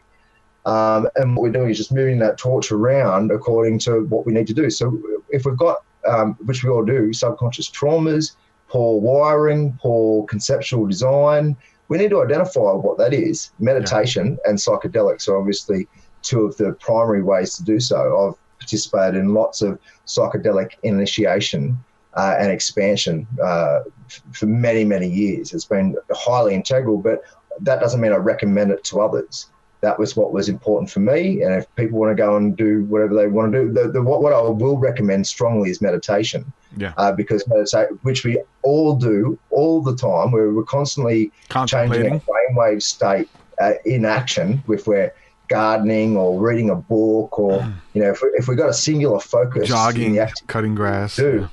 Absolutely. That we're processing all this stuff that we need to. It's like as soon as you go for a run, we all have that feeling of like, oh, bam, there's that and that I've got to deal with. And you go through, and if you've already done a lot of this work, there won't be too much of that activity because you've already organised it, so to speak. But that's what meditation is so important for, is to really tap back in what's happening subconsciously, and identifying what the issue is, and then trying to resolve it, and then repeating, as I said before, repeat the new behavior, repeat the new pattern until you've healed yourself, right? It's an ongoing process. It really doesn't end. But then there's the unconscious level, or the soul level, or the blueprint level. I like to call it the energetic blueprint for those who are more scientifically minded. But whatever the core force that manifested me in this particular body, in this particular time and space, with these particular parents, and genetic coding, and then the epigenetic influence that happened in my early years, and whatever the force was that created me in this moment, which is an amazing moment, I must say. Think about the fact that we're on the precipice of creating a planetary tribe for the first time in our known history, at least, due to the technological advancements in the internet and other sort of computer infrastructure, all the rest of it. We're now sort of mixing and meshing all these ideological frameworks and ideas and concepts into one sort of planetary sort of arrangement, which is amazing. And that doesn't mean we all have to get along. We don't have to all agree, all the rest of it. But we are becoming human for the first time, really, because we're in before that we were so disconnected on so many different levels. So the instantaneous sharing information that we have access to these days is creating a bigger, like a more expanded collective consciousness, in a sense. But just to go back, so there's the collective unconscious, or there's we're interacting energetically on all these different layers at all these different times. It's beautiful. It's magic to watch once you start to open yourself up to it. But then whatever that core force is on an individual scale, it will show itself through what I call destiny, or through symbolisms, or through synchronicity. The patterns and the themes that it wants to try and create, this stuff that it's trying to draw us on a particular path. But we've got free will. So there is this predetermined destiny path, in a sense, that's more like just a straight line of growth. And we can choose to live it or not based on our free will, efficiently or inefficiently. So if it'll keep popping back up. If our core force is saying, Phillip, learn this bloody lesson already. You've had 10 opportunities, bloody hell, mate, get onto it. It'll keep coming back harder and harder and harder until I realise that is a serious lesson, a serious concept that I need to embody and to create as a part of my actual being. And then even when I do that, it will come back again just to make sure that I've learned that lesson. That's how I teach it, man. It's quite cute. 100%, It's a cute little experience that we have with our destiny. I love it. It's just so amazing. It's universal, man. It's for every single one of us. It's funny you say that too, because like we're talking about we're becoming human. We're learning how to be a human. And I've heard it said that we're not a human being. We are a human becoming. And I've heard people offer that prayer up. I'm a human becoming. Help me become. And that's part of the process. It's like I've not arrived yet. You know what I'm saying? There's much to be done. I've not transcended the body. Not that that's even the case, but people feel like they have, even people younger than us, or people who seem to have everything figured out. You know what I'm saying? Or they have all the answers or whatever.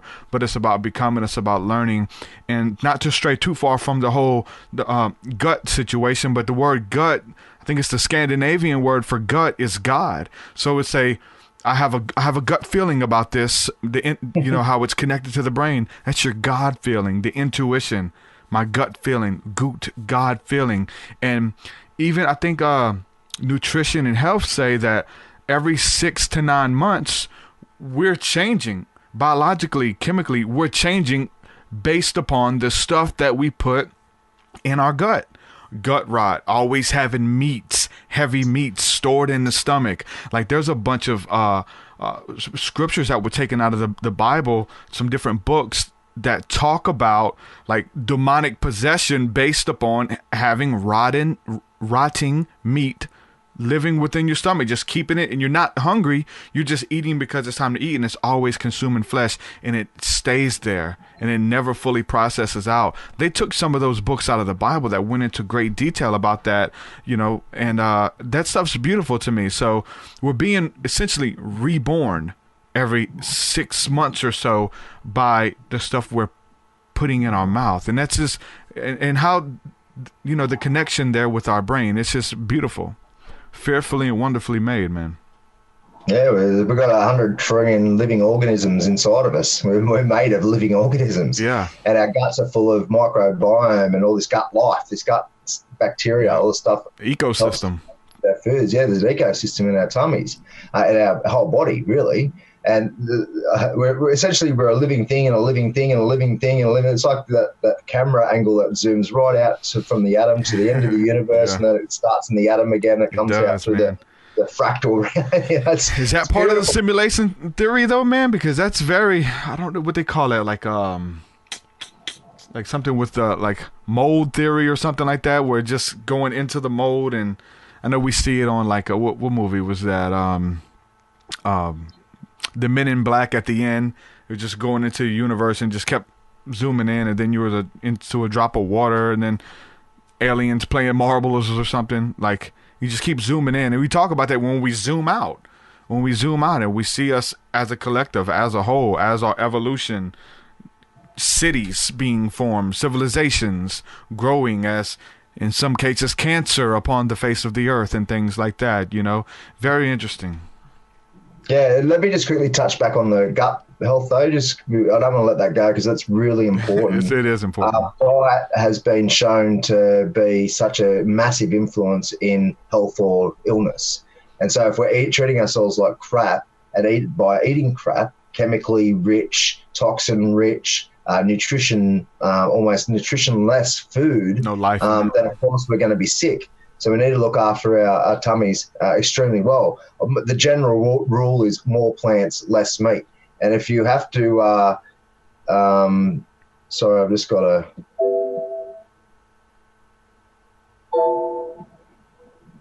Did your computer go to sleep?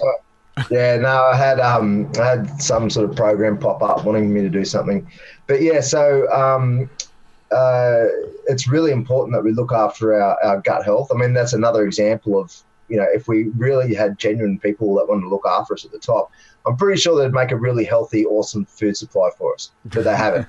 The nutritionless they would understand that. Our food, it's crazy. It's stupid. That's scary. Like, that should wake anybody up to be able to look at McDonald's and see what they want you to eat, like, and they market, and they're willing for you to eat. These people, this is crazy that they are putting poison in our food and selling us things that isn't even food. And what is there, like wood? There's like wood filling in a lot of that stuff, and plastic rice that's coming over, like a bunch of weird stuff going on with the food. And somebody is okay with us eating it, and whoever's, whether it's the government or people watching over us, they won't say no. They're just like, okay, yeah, they let us consume that stuff, and they feed it to us and lie to us about it. Even the word beef, I think they have like a corner on the word beef that doesn't mean actual. When they say 100% beef, it's some other product other than beef that they've got the copyright on. That's insane. Yeah, it is insane. Relatively sane people can't live in an insane asylum for too long without sort of figuring it out eventually. And that's what's sort of happening. Now, a lot of people in these sort of fields, scientific fields and, academia, who believe that genetic engineering of food and, in this allopathic approach to life, i.e. chemical responses to chemical issues. That's how the mainstream medicine essentially works. you give a drug, you heal whatever it is, which is always just the symptom of some sort of energetic incoherence, some whatever. I really encourage people to philosophize your way to health. Look at it like that. As much as we look after our diet and not put in this crap that people in academia, they genuinely believe it's okay. The doctors hardly have any instruction on nutrition in the 4 years or however many years they study at university. Absolutely crazy. It's so backwards, the way that doctors are trained. They are basically minions of pharmaceutical companies. Like, just imagine working your whole life wanting to be an authentic whatever, doctor, journalist, scientist, whatever, and then finally coming to the conclusion, which is why a lot of them don't want to face it, that they're basically, what they've been doing has been harming people for so long, and it's all based on lies to propagate the profit and the greed and the power of these monopolized multinationals and companies. And so that's pretty scary. But yeah, it is really important to look at what is actually going into us, how we consume. I would say, as a general rule, more plants, less meat. Make sure that if you're going to eat meat, try and source it ethically. Hunt or fish or whatever it may be, or get it from local farms who actually treat their animals with some bloody respect. But a lot of the time, people with depression, it can be somewhat based on the gut health and what is some other sort of physiological issue. Absolutely, that's true. But it's also true that this is another example I like to use. Think about people who go on, I don't know if you have the show The Biggest Loser, but it's essentially a show where people, in a very short space of time, lose a lot of weight by eating right and exercising. Why do these people, after they leave the show, put this weight on almost instantly, almost in the put the weight back on basically in the same period of time? Many do, and it's not just because they might be eating quite well and sort of still exercising, but what they haven't done is train their physiology, their neurology, to have a new default mechanism in response to what they put in their body. So they've been trained for so many years to store fat in a certain way and do whatever the body needs to do to survive, right? And so what they need to do is maintain that level of intensity in terms of diet and exercise for at least a year, at least maybe 2 years, to really rewire themselves so that their body doesn't go back to its old default, program of storing all this fat. And so it's a prime example of how we need to philosophize our way to health. We need to, we're not going to change our diet if we don't have a belief that we're going to change our diet. So it always comes back to our, what's happening in our mental processing. So how do we process information? That's our philosophies, right? So we're not going to maintain that intensity of health and diet and fitness unless we've got the philosophy to do so. And even if we do heal ourselves by changing our diet, depression or whatnot, it's like how some people go to Peru and which I've done myself. I've been in shamanic ceremonies with ayahuasca, amazing stuff. That's why a lot of people can have an instantaneous healing what it might be addiction or some traumas. Yeah. Generally, it's because they've expanded their experience of consciousness in a way that goes, wow, I'm connected on some deep levels that I wasn't aware of, and I see life through a different lens now, and therefore I'm not so much in an existential crisis, so I'm not going to be continuing these self-abusive behaviours like I used to. But even people who do have these sort of magical transformations, they can fall back into old patterns. Why? Because they haven't designed their philosophy appropriately enough to maintain some level of discipline and sacrifice in their behaviours, and to literally change themselves as time goes on. So, yeah, it's hard, guys. It's really hard to change yourself, but let me tell you, it's worth it. Consistency, man. Consistency with whatever you're trying to build, man. It's the key. The key is consistency. If you're trying to lose weight, if you're trying to do a successful podcast, whatever the case is, it's to be consistent, and it's just to show up.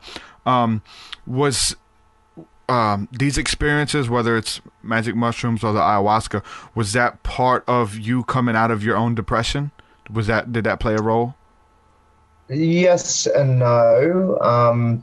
I dabbled a little bit in LSD and other stuff when I was around that time, but no, I did philosophize my way to health on that. Okay. And then I experienced, look, I guess it was synergized on one level. It certainly helped, but I was already experiencing this divine connection to life anyway. So once I started experiencing my connection, that was where I based basically everything on. I was like, I need to be grateful for this magical madness that I have called life. Gratitude. Absolutely. Gratitude as attitude, it's amazing if we do that. Gratitude is both a philosophy and an emotion. So you can go, well, if I embed that philosophical emotion into my apparatus as one of the core aspects of how information gets processed, then and then lock that into the subconscious, it's there. Whatever activity is happening in the background, it's going to flow through that, and we're going to experience life a lot more magically and beautifully. Instead of something different if we didn't have that there. But yeah, so look, psychedelics have been huge for me. I've had many of my initiations, self-initiated experiences. In terms of, so we lack initiation. How does that work? Let's talk about that. You say, because you're talking about initiation, and then you said self-initiations. So let's talk. Let's explain that a little bit. Self-initiation. I was unconscious of what was going on. My blueprint, my soul, whatever you want to call it, forced me to have initiations. Right? So I was like, because I didn't have it in community, I didn't have people in my early years teaching me, initiating me into myself, meaning I'm initiating myself into everything at large, because you realize self and society is all connected. Self and reality is one and the same thing on one level, not on another level, and that's cool. A part of that New Age dogma, again, is saying, we're only one thing. It's like, but we're all so separate, right? Let's look at the many different truths of these situations instead of we need to take a lot of responsibility and actually give back to the body. It's like that old cliche. I can't remember who said it. First I was clever, I wanted to change the world. Then I was wise, I wanted to change myself. That's true, but I would say there's another layer of that. Now I'm both clever and wise, and I want to change myself and the world. So there's all these layers to it. But yes, the psychedelic initiation that was generated from whatever my core force is, I had no option but to go through it. And then as time went on, I realized what was happening. I'm like, oh, okay, I'm starting to understand the natural manifestations of these initiations. And so now I can be a part of that. Now I can be a conscious co-creator in that process. And so through that process, it's all about facing yourself and understanding where you are. Obviously, you can only understand where you are in the context of what you know about reality in general. But I was trying to connect with what my next stage was, essentially, what the next phase of growth is. So I did that through both meditation and psychedelics, and just in general. Sometimes it'd just be like, I really need to focus on this, and it'd be an ongoing process of initiating me into a particular frequency or set of frequencies of consciousness or information, because I knew I needed to embody that. So that took a lot of study and research and and actually experience to make that a part of me. So the tribal initiatory sort of process that we all used to go through in pretty much every culture has been lost. Coming of age, essentially, that everyone did. We don't do that anymore. No, absolutely not.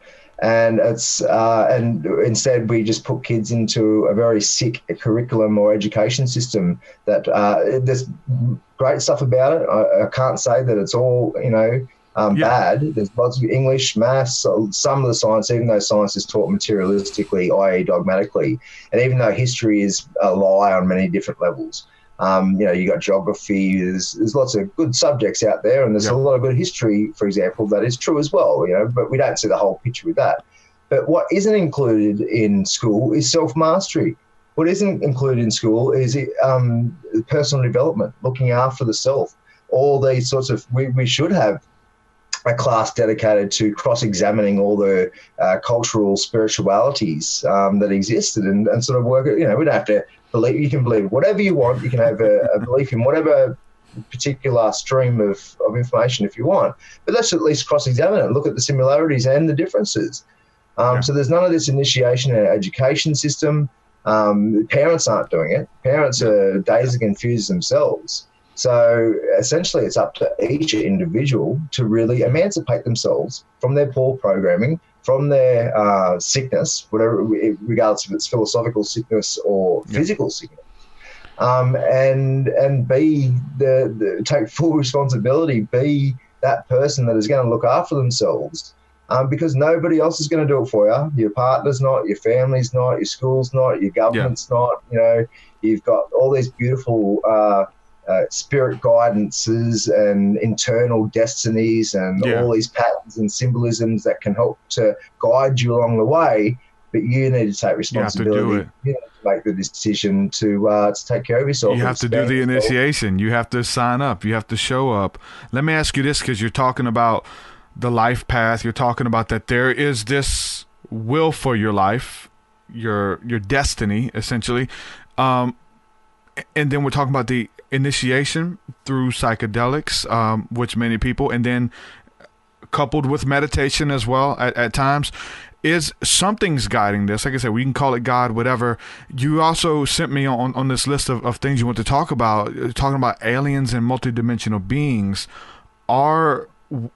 When you were when you were in that realm on psilocybin, on ayahuasca, was there a consciousness that was communicating with you, whether that we call them aliens, angels, whatever? I mean, they have so many names, I believe, multidimensional, interdimensional. Did you fellowship? Did they appear to you? Did they talk to you? I'm saying that from experience as well. I've had very similar encounters to where there was an angelic, benevolent presence talking to me about my life, about my situation, what to do next. You're on the right path, those type of things. And it really feels like an initiation into what some call the invisible college, the spiritual mystery schools, whatever you want to call it. Is that similar to what you've experienced? Yes. It's been crazy, very crazy experience to sort of navigate through what external intelligences, if external intelligences on that energetic spirit level actually exist, and if they do exist, what sort of participatory role do I have in that experience with them? Yeah. All right. So let me premise it by saying we all have a frequency or a set of frequencies of consciousness, the way that we're tuning in to this infinite, whatever, this fabric of reality. And sometimes people, we're influenced by culture, obviously, we're influenced by our own personal experience. And sometimes people experience different life forms or intelligence packages in different ways. So a lot of people can have talk to angels or God or spirits or plant spirits or aliens or multidimensional beings or whatever it is. And a lot of the time that could be a similar energy, but just manifested or experienced in a way according to our own neurology and our own conceptual sort of package. Now, in saying that, that's not to say that aliens don't, in a nuts and bolts fashion don't exist. I'm not saying that whatsoever. I think that this is a life-abundant universe. I think this universe is alive. So therefore, I can imagine all these different levels that we're not really tuned into, not just in this third-dimensional construct as well, but in all these extra-dimensional sort of realities, that life is abundant, no doubt. So my personal experience was that when I had DMT, the first time was just phenomenal. I had UFO experiences and stuff when I was a bit younger, but the first real contact with some sort of multidimensional being was I smoked some DMT. I looked up and I could see through the trees in some sort of cartoonish fashion. Looked down, could see through my legs and literally through my legs and into the earth. And I was just like, wow, what the hell is going on? And my mate said, lay down, man, close your eyes. I was like, all right, sweet.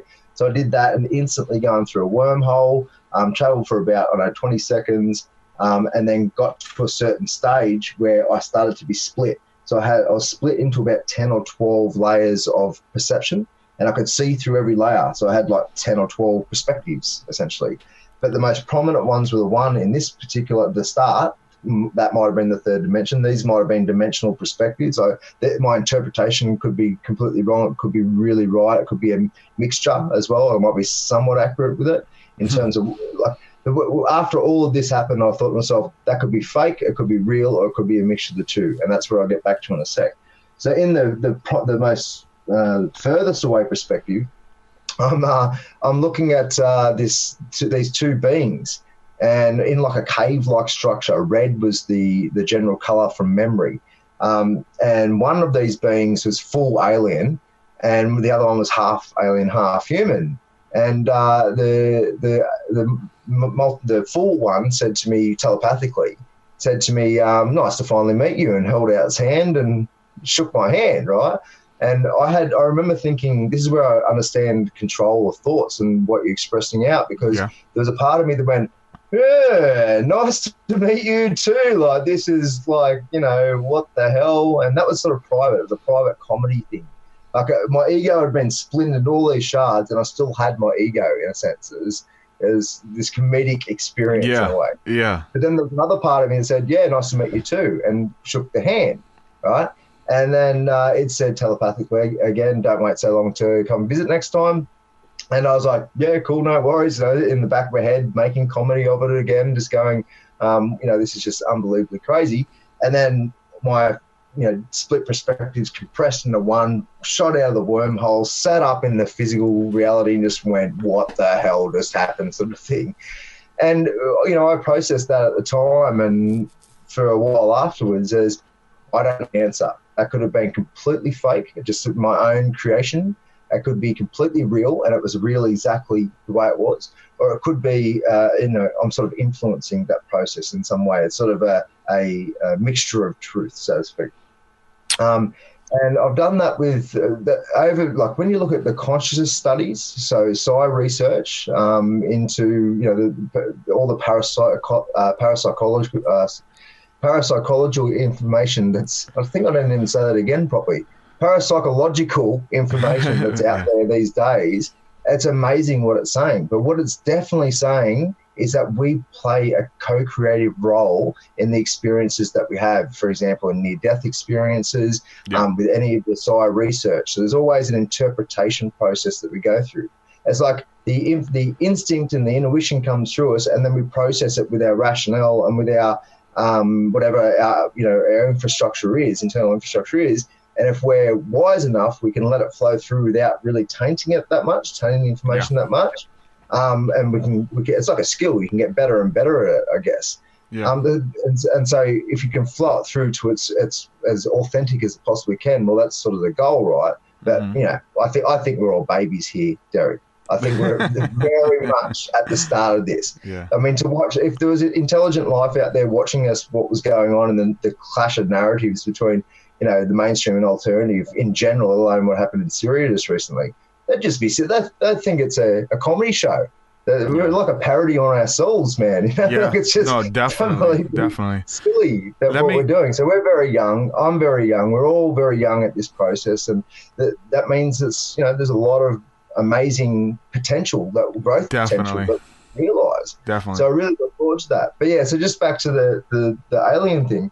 I do believe there are intelligences out there. Some might be on some sort of energetic level, some sort of different level of material structure, and they might be self-aware. They might not. Just like we've got biological parasites. I think we have 100%. It's a great way to put it. Yep. Yeah, we've got energetic parasites, and they might not be conscious. It might be just like an energetic virus of some type. And so we might be dealing with an actual spirit of some type, but it's not actually self-aware the way that we understand self-awareness. Yeah. And our interaction with that intelligence might be, might be attributing or injecting our own bias and bullshit into it. So we've tainted the experience. We've said it's this, when it's not necessarily that. It's just experience of that. So yeah, I think we play a co-creative role in every sort of experience that we have. I do believe in sort of that spirit realm, in that extra intelligence realm. I certainly believe that there are plant spirits. We've got ancestral guidance energies. We've got You know, some people call them angels and demons or spirit guides or whatever. There's different variations of the forces that are helping us. And it's just this magical, life-abundant universal reality that we should really respect and be in awe of without really going, I know the absolute answer with what's going on. Let me ask you this. Okay, so Terence McKenna said that what we have in the psychedelic community that you guys in ufology in the alien community don't have. He said we have repeatability. As you guys are trying to look at UFOs and have these encounters in the psychedelic experience, we can go back into this realm and interact with these interdimensional beings and things like that. Did you ever experience that? So you said you've had these encounters with these two beings. Was you able to go back, whether it was through ayahuasca, psilocybin, and contact these entities again, or feel like they were watching you or watching over you, or even through meditation? Now that they've said hello, don't be a stranger, going into deep meditation, hello again. Have you had repeatability with psychedelics or meditation with these type of entities that are watching over you? No. The repeatability I've had is in terms of, I'm not sure if people are aware of Gordon White and his podcast, Rune Soup, amazing researcher, a chaos magician, love him. He's a sort of like a friend, I guess. I've got to know him a little bit. And he calls it, you've got your X-Men team. The X-Men team is spirits, your spirit guides, whatever you call that, your spiritual, your guidance tapestry, essentially.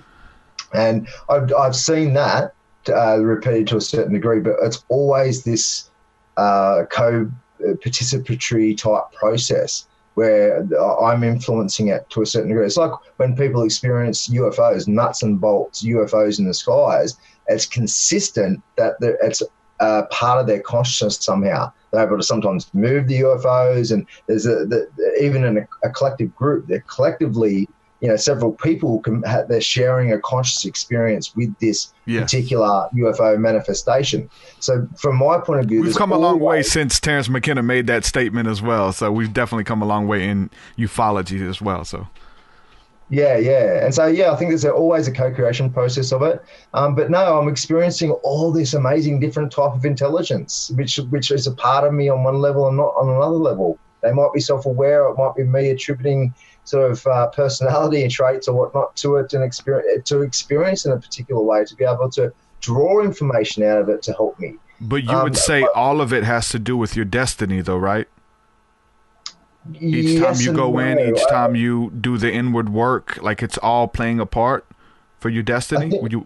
It's yes and no. Again, we're living in a free will environment. There is a rich tapestry of consciousness snapshots that are freely choosing in alignment with their own destiny, their own sort of paths and stuff. So we interact on that level as well. So sometimes we can be impacted by a free choice of another, which wasn't necessarily part of our destiny. But then our energetic framework adapts, and then so our destiny adapts accordingly. I don't look at destiny as it has to be this particular experience in this particular moment of time with these particular people. I look at it as more of a framework of growth, the growth potential, and that if we choose to steer away from it, or if somebody impacts us, or even some sort of not so good spirit has an impact on us, which wasn't part of the destiny, then we'll go through a realignment through the electromagnetism of this universe, or the subtle energy, the frequency, the harmonization process that we need to go through to realign, to go back onto that, to re-manifest our growth potential, our destiny.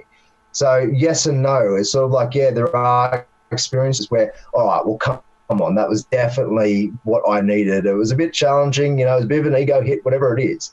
A bit of harm to this, whatever the harm that we had to go through, whatever the torture, the mental torture we had to go through. And we look back on it in retrospect, go, oh, look, that was so necessary for me to learn these lessons to get to that point. 100% agree with that. But I also agree in the many truths perspective, which is that sometimes that isn't part of our so-called destiny. And what we'll do is realign ourselves, and from that point forward. Like for example, just going back to the spirit stuff, I think it was the first session of ayahuasca, I noticed it was a vertical beam right in the distance the entire time. The entire time it was there. I never gave it too much flavor or attention until at the end. Whilst I was dancing, all these cat spirits and all this other stuff and just galaxies going straight through my pineal gland, and just that experience was definitely a tribute to my consciousness in that moment. It wasn't a healing moment. It wasn't about spiritual revolution or philosophical revolution, because I'd done a lot of that work. It was really just going, hey, enjoy this experience, Phil. It was great. I had all these exchanges, energetic exchanges with all these spirits and stuff. It was a really beautiful experience. I didn't even actually have to spew up to anything, I don't think, in that session. So it was generally quite pleasurable, which is great.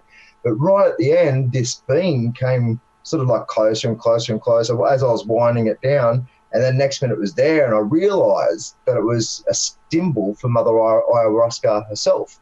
So I got to experience the spirit of Mother Ayahuasca, and we had a conversation. Actually, my heart emanated from my chest, and a heart, I don't know how a plant spirit can have a heart, because we look at it as a physical part of the body. But we sort of exchanged hearts conceptually, had a little conversation, and then it sort of buzzed down after that. Now, I was a participant in that process. It wasn't Mother Ayahuasca saying, I'm going to teach you today. It was me and Mother Ayahuasca having an experience together. And so that's how I see all these different layers of how we participate in these sort of conscious engagements. We're always a part of it. Hopefully we can remove a lot of the bias and the crap that we have to make it a more authentic, productive experience. Have you had similar encounters just through meditation, deep states of trance? Yeah, I've been meditating for about 15 years, on and off. I haven't been religious about it. Yeah. Obviously, once I learned that I was meditating in action every day, in that way it never stopped. But proper ritualistic, being routine conscious as well, sitting down has been sort of on and off. How I sort of started it was with those programs such as the beat stuff. So what you do is you put earphones. Back in the day, you had to put earphones in, and the difference in frequency, binaural beats, would put your brainwave state in that particular state. So you go through beta, alpha, theta, delta. And I managed to hit theta many, many, many times. But there wasn't much spirit interaction during that. It was very much about me going through self-healing. Yeah. And so in a theta state, basically your sensory apparatus shuts down and you can't feel your body. And the analogy I use is it was just like sinking into quicksand. And I had to go through a process of basically pushing myself into this quicksand, because the hardest part to let go of was your lungs, because you're breathing, and your head, because you're thinking. And eventually you get into that theta state, and then it was bliss, really. There was a lot of stuff happening, but it wasn't spirit interaction for me. When I got into the delta state, which I've only maintained, I could probably count it on two hands, maybe even one, because generally I just fall asleep, pass out, gone. It's hard to maintain cosmic consciousness for too bloody long. But when you have, phenomenal stuff. So that's how I trained myself to become a pretty good meditator early on, because I had the programs and I was really committed to it. And so now it's very easy for me to slip in the meditative state, such as right now, because I've got such a singular focus, and you and I are having a conversation. Where we're sharing not just information but energy. Where that's no doubt putting me and probably yourself into at least an alpha brainwave state, where we're heightened in our activities. Probably actually less brain activity. It's like when they've done studies on people taking psilocybin or mushrooms, magic mushrooms, their brain activity actually decreases, not increases. So a lot of the cerebral activity and whatever's happening in the rest of the body, that filter mechanism, the egoic mechanism, and the less activity you have, and the more you sort of shut down the separate sort of experience, and open more up to the collective or the interconnected experience. So we're talking about jogging or cutting grass or whatever. And it's funny too that even this other state, a lot of people talk about some of the best songs ever written were written while they're sitting on the toilet, while they're just in this state that they don't have nothing to do. So it activates these realms that you're talking about when you don't have to entertain all these other thoughts and stuff coming through. It's kind of monotonous, and you get into that monotony, and it activates these subconscious states in the brain. Yeah, I went did 2 days ago, I think it was. I was like, okay, I'm going. We had electric a power outage. I was like, oh great, I'm going to take this opportunity to meditate. So I sat down. I was like, I really would like to. My intention was set. I'd like to experience exactly that, a bit more spirit interaction, and let the experience happen naturally, and see what visions that you go through this time. Because I have visions in general during the day as well. I'm always processing information and this energetic exchange just in my daily routine in general. So it's quite a magical experience not needing to sit down and meditate, so to speak.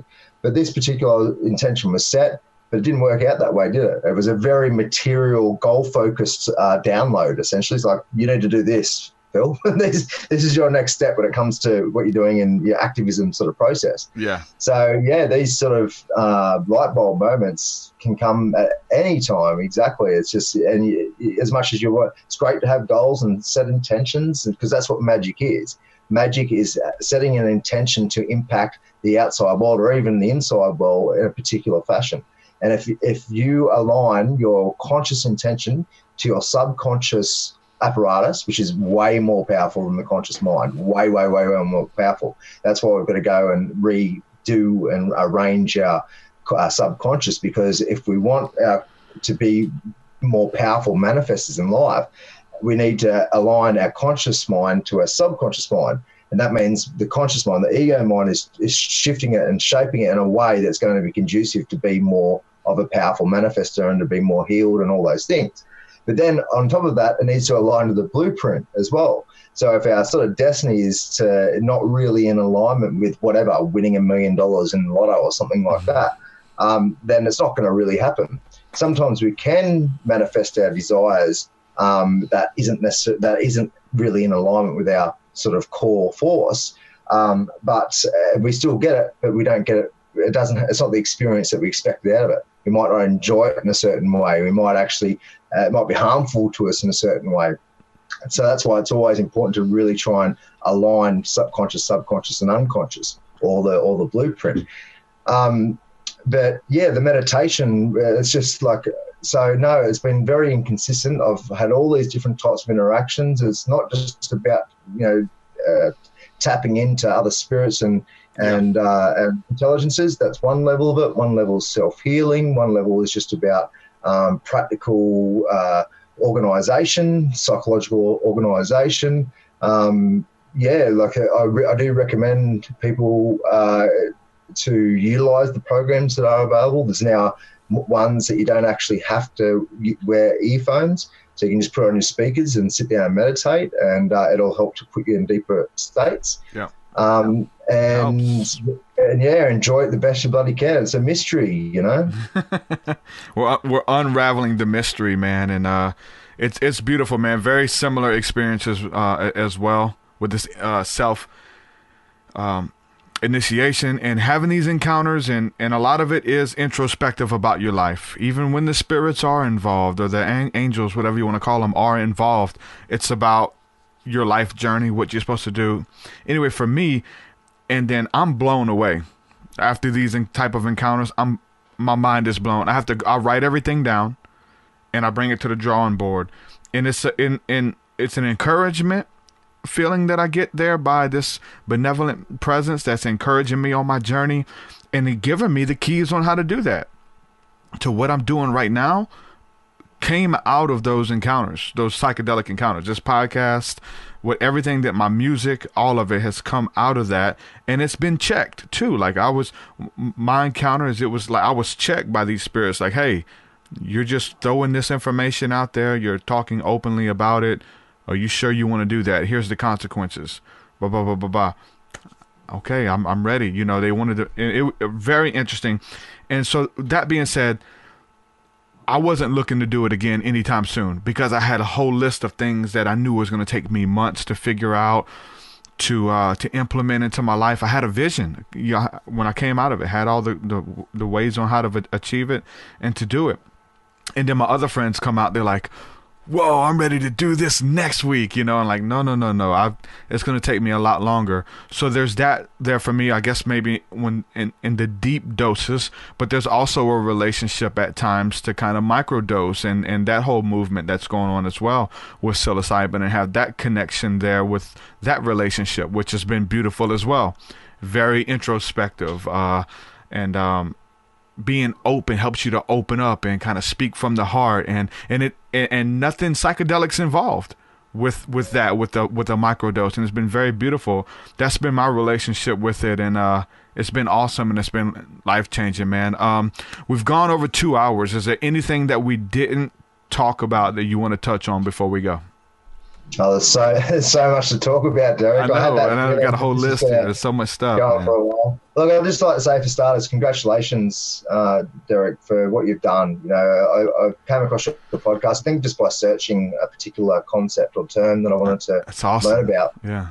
And then I saw the synthesis that you're doing between religious thought and conscious study and spiritual introspection, all that sort of stuff. I was like, wow, nailing it, mate. So a big congratulations for you for that. I also sort of went through something similar. One of the most powerful lucid dreams I ever had was I was in like a doctor's reception. It wasn't like just a particular normal looking office. And there's a real old, wise-looking woman sitting behind the counter. And she goes, look, you don't have to do this, And I said, no, it's okay. I'm keen. I'm going to do it. And she goes, no, you can relax if you want. I'm like, no, I'm here. I may as bloody well. And essentially the concept was, what are you going to do in this life? Are you going to chill out, or are you going to get involved on the level I have in terms of activism and expressing information, disseminating information? And so she goes, okay, sweet. And then she took me through, I don't know how many doors and how many different experiences of reality after that. It was a very long lucid dream, but it was one of the most powerful because I had the choice. Is this what you want to do? And I didn't have to, and it would have been absolutely fine if I said no. It wasn't like I'm compelled to do this. But that was when I was already in the process of understanding how the self is society, or the self is reality in different ways on different levels. So I was like, well, look, I guess to help myself to grow, expand my experience of consciousness, the best I can, is probably the right path. And so, it was an easy decision. So I guess on that note, I'd like to encourage people to really sort of connect with what sort of patterns and themes, the symbolisms, the synchronicities that are happening in their life, what the messages are sort of saying to you, and helping you to and go with that flow in a sense. Beware of the trickster, beware of the fact that it can be influenced, and that you need to have some level of control. But how you want to give back, the uppercase concept of service, the spiritual service, is so powerful, and so important for not just us, the collective, but yourself as well. A perfect example of this, I don't know if you know Lynn McTaggart and her studies around group prayer. She wrote the book The Field and several other things. Okay. An amazing researcher, but she's done laboratory or sort of highly advanced protocols on sort of collecting the data around whether or not group prayer actually has any effect. And the results are, yes, it does. It's highly statistically significant, as is most of the other parapsychological research. And that's one of the other parts of this upper echelons, denying us the truth around the fact that we are connected, and the mental world actually has an impact on the physical world. But no, they're sticking hard to their dogma called materialism, their philosophical dogma, and that in turn sort of forces people to think we're only separate. They don't understand their connection.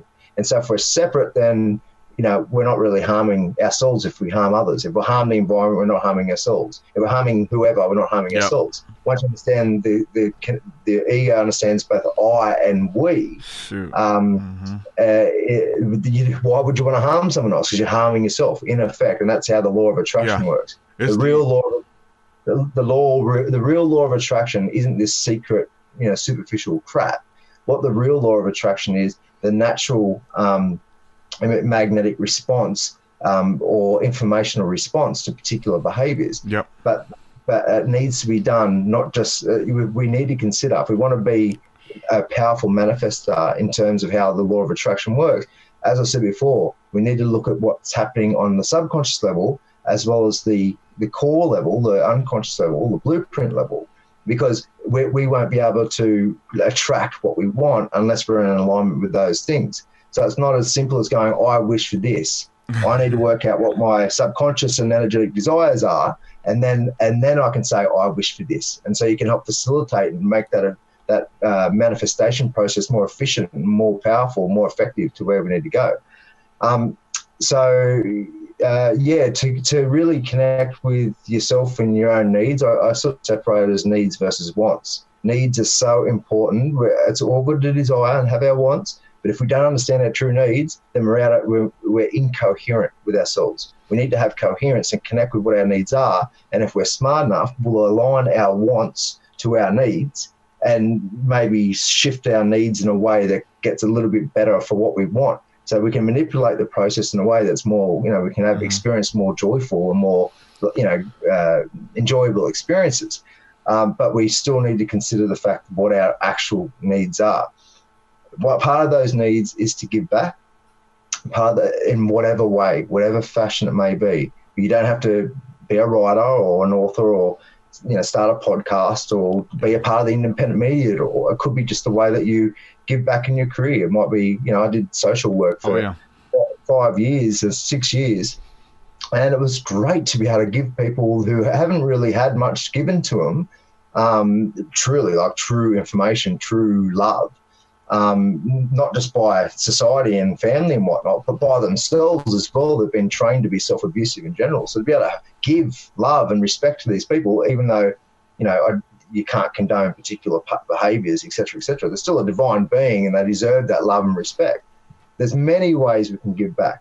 I encourage people to find what their blueprint, what's it sort of saying, what are the patterns, where is it sort of leading to, but also just dream big as well and go, look, I don't know really what the pattern is, so I'm just going to think about that particular goal, and maybe that will align, and just go for it. If it doesn't, we'll just adapt as time goes on. Point is, really give back to give back is to give to yourself. So that's sort of a selfish thing as well.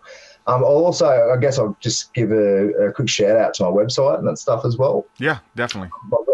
My website is pushingthetippingpoint.com. That houses most of my articles around those three categories I talked about. My YouTube is Phillip J. Watt, PhillipJwatt. Facebook's the same. My book is The Simulation. If you just go to my website, it's a great read. It's racy. It's quite lusty in different areas of it. It's a great. What you mentioned, Celestine prophecy before. Yeah. My partner describes it as a Celestine prophecy cross sliding doors matrix style, something to that effect. And it is. It's like a 2.0 of the Celestine prophecy, which was such a big part of my life. The Celestine prophecy was huge in my development, but obviously some of the concepts sort of misled a lot of people, and you've got a lot of old bitter hippies waiting to ascend to fifth dimension or something. Trying to kill their egos. Yeah. Let's just wait on our salvation. Yeah. Mm-hmm. Yeah, it failed on that level, but it was magical and amazing on other levels. So my book's a lot more real and raw. It is about talking about those three areas I was talking about. It is about sort of discussing the simulation in simulation theory, but also what illusion and general the variance of expressions of reality in general. So as I talked before, all those different frequencies can coexist. So it's not about trying to tell people this is what you need to believe. I do encourage a lot of the self-healing stuff. I do encourage tapping into the truth, being coherent with the external truth of the world as well as the internal truth.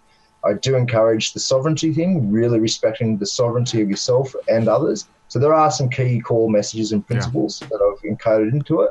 But it certainly isn't this is the way you have to look at reality, because I think the color that we create, life isn't just black and white. On one level, it is dual, but it's also a rainbow of beautiful bloody colors, and we can experience it through all these frequencies. So I really don't want to take that away from anybody. I want to encourage the diversity of thought and information, whilst also looking at some key sort of areas of unification and agreement, essentially.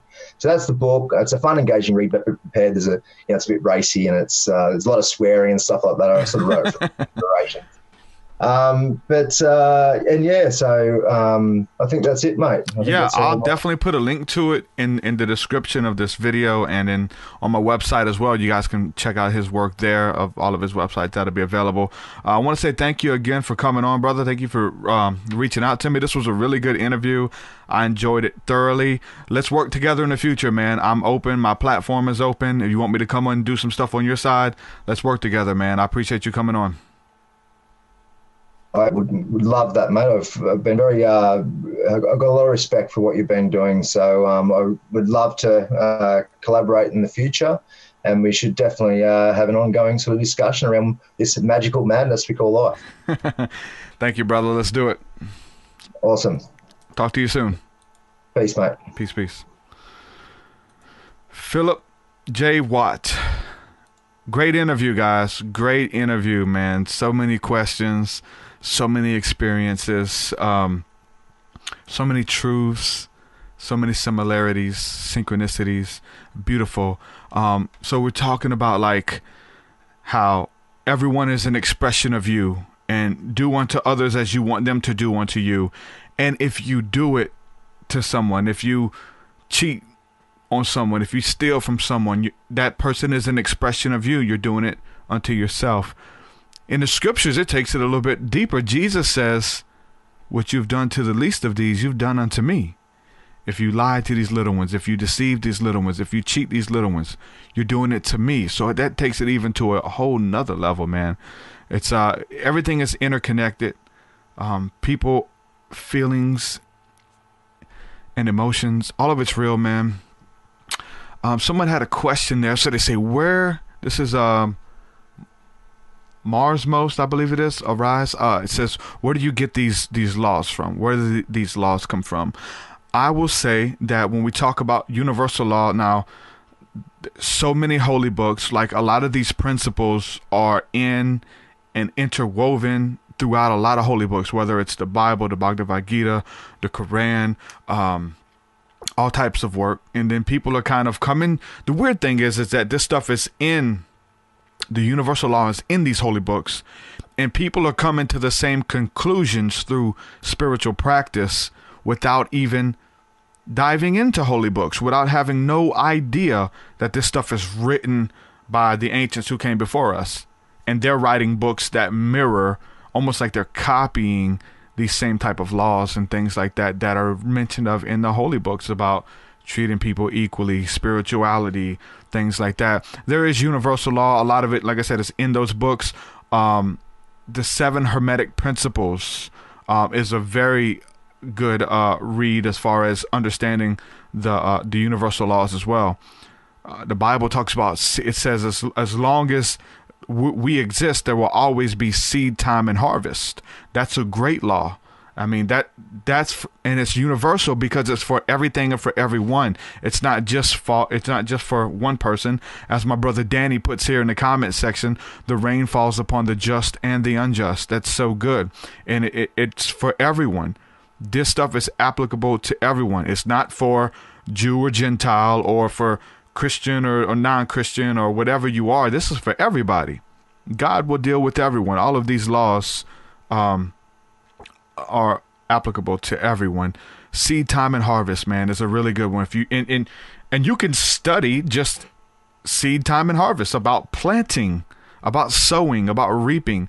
These are used, even this terminology is used all throughout the scriptures. And it ain't just the Bible. I'm very knowledgeable about the Bible, so that's obviously, we always talk about that. That's where my mind goes, is these scriptures that talk about the same thing a lot of the guests are saying. So I filter everything through the scripture. All of it's in there. The Bible talks about that the promises of God are yes and amen. Essentially, whatever you put out there into the universe, whatever you speak out, God, the universe is saying back to you, yes and amen. Whatever it is, what he spoke to you, whatever you speak out, the universe will give it to you. Whatever you're looking for. If you're looking for evil, you're going to find it. If you're looking for peace, love, and harmony, you're going to find it. I will say that something that we definitely can reiterate that we talked about in the podcast was an attitude of gratitude. I talked with a good brother this morning, Chris Bars, and we talked about gratitude. That's everything, man. In this whole journey, faith fueled by love is unstoppable. Being gracious for everything and everyone in your life, and showing grace towards everything and everyone in your life. With that, I think you're unstoppable. I don't think that nothing stands in your way on your faith journey of achieving your goals, your destiny, growing with God. You have to be grateful. God will teach you how to be grateful and how to walk in grace. So it's beautiful. I'm going to try to read some of these comments right quick. Say, thanks, but it concerns us when someone says universal, maybe ethereal. I mean, the word Catholic means universal. It's for everyone. It's there. If you believe in it or not, it exists. Ethereal is a good word. If you want to use that word. Spiritual laws. I don't think that there's anything that we do in the physical realm that doesn't have spiritual implications. All of this stuff ties in hand. It all goes together, right? It all comes into play. There's nothing that we can do in the spirit realm that's not going to have physical reactions as well. It's all about it. Someone says esoterics, he says not ethereal, but earthal. Whatever you want to call it. I think they all apply. But see, maybe it is universal. Maybe it's for all sentient beings, right? All consciousness. I think it all applies, right? So he will have little T will have his experience when it's time. Okay. So yeah, thank you guys for hanging out with me in the chat this whole time. This was a good episode. I really enjoy people who come on, man, and just blow my mind. And I love to hear people who are going through similar things, but they word it differently. I think that's maybe the crux of my platform. It's just showing you how we are all the same and nobody's different. Nobody's isolated or singled out, whether you're religious or lack of, or whatever the case is. But people, we're all going through this together. We have different ways of breaking down the wording and the terminology. I've made enemies because of that, right? Because I'm unafraid and I'm unapologetic to call a duck a duck. If we're talking about the same thing, we're going to judge the fruit of it. Let's judge the fruit of all things, of all my guests, of everything we say. Judge the fruit. Look at these people's lives and look at the fruit that is producing. That's for you. You know what I'm saying? That's for you to do. I can't do the work for you. I can share with you what's working for me, and that's also what this is built upon, that I've been open with everyone about what's working for me. I'm not hiding anything back. And it's beautiful. You know why? Because other people have been open with me and showing me what works. Learning from everything, learning from everyone, the true spiritual alchemy, the true mental alchemy, going through your tribulations, going through your personal process, learning what works for you, learning the lessons, sharing those lessons, not as thus saith the Lord lessons. That means a matter of fact, or this is the only way. But hey, this is what works for me. And let me show you how it works. This is how it helped me. This is how it continues to help me. All of these things. Or this is what hurts me. I found no peace when I did this. And I'm open with you guys about that. When I was judging people in religion and condescending and trying to be right all the time. I had no peace in that. Now, if you're doing that, that's on you. But I had no peace there. You may be able to do it and think that you're spreading truth and you're a truth seeker and you're a watchman on the wall, or you got to blow the trumpet or the people will die at your hand. If that's your reality, man, and that's what you believe, you know what? That's on you. I've been there. I've done it. We're all talking about cults now. Everybody wants to talk about being a part of a cult. Cult leaders, cult members. I've had some on my show. People want followers. I was in a cult too. Most of us have been a part of some type of cult, whether it was mainstream religion, whether it was in the Hebrew Israelites, Red Letter Ministries, RLM, whatever cult you affiliated with. This cult's everywhere. You know, you're not special because you were in a cult. We've all been a part of cults. Mainline religion, evangelical Christianity, for the most part, is a cult as well. So, I'll say this. I've said it. You know, don't follow me. I don't want you guys to follow me. I'm on the same playing field as y'all. Don't put me on a pedestal. I'm here to encourage you. I'm here to equip you. And I'm here to send you out.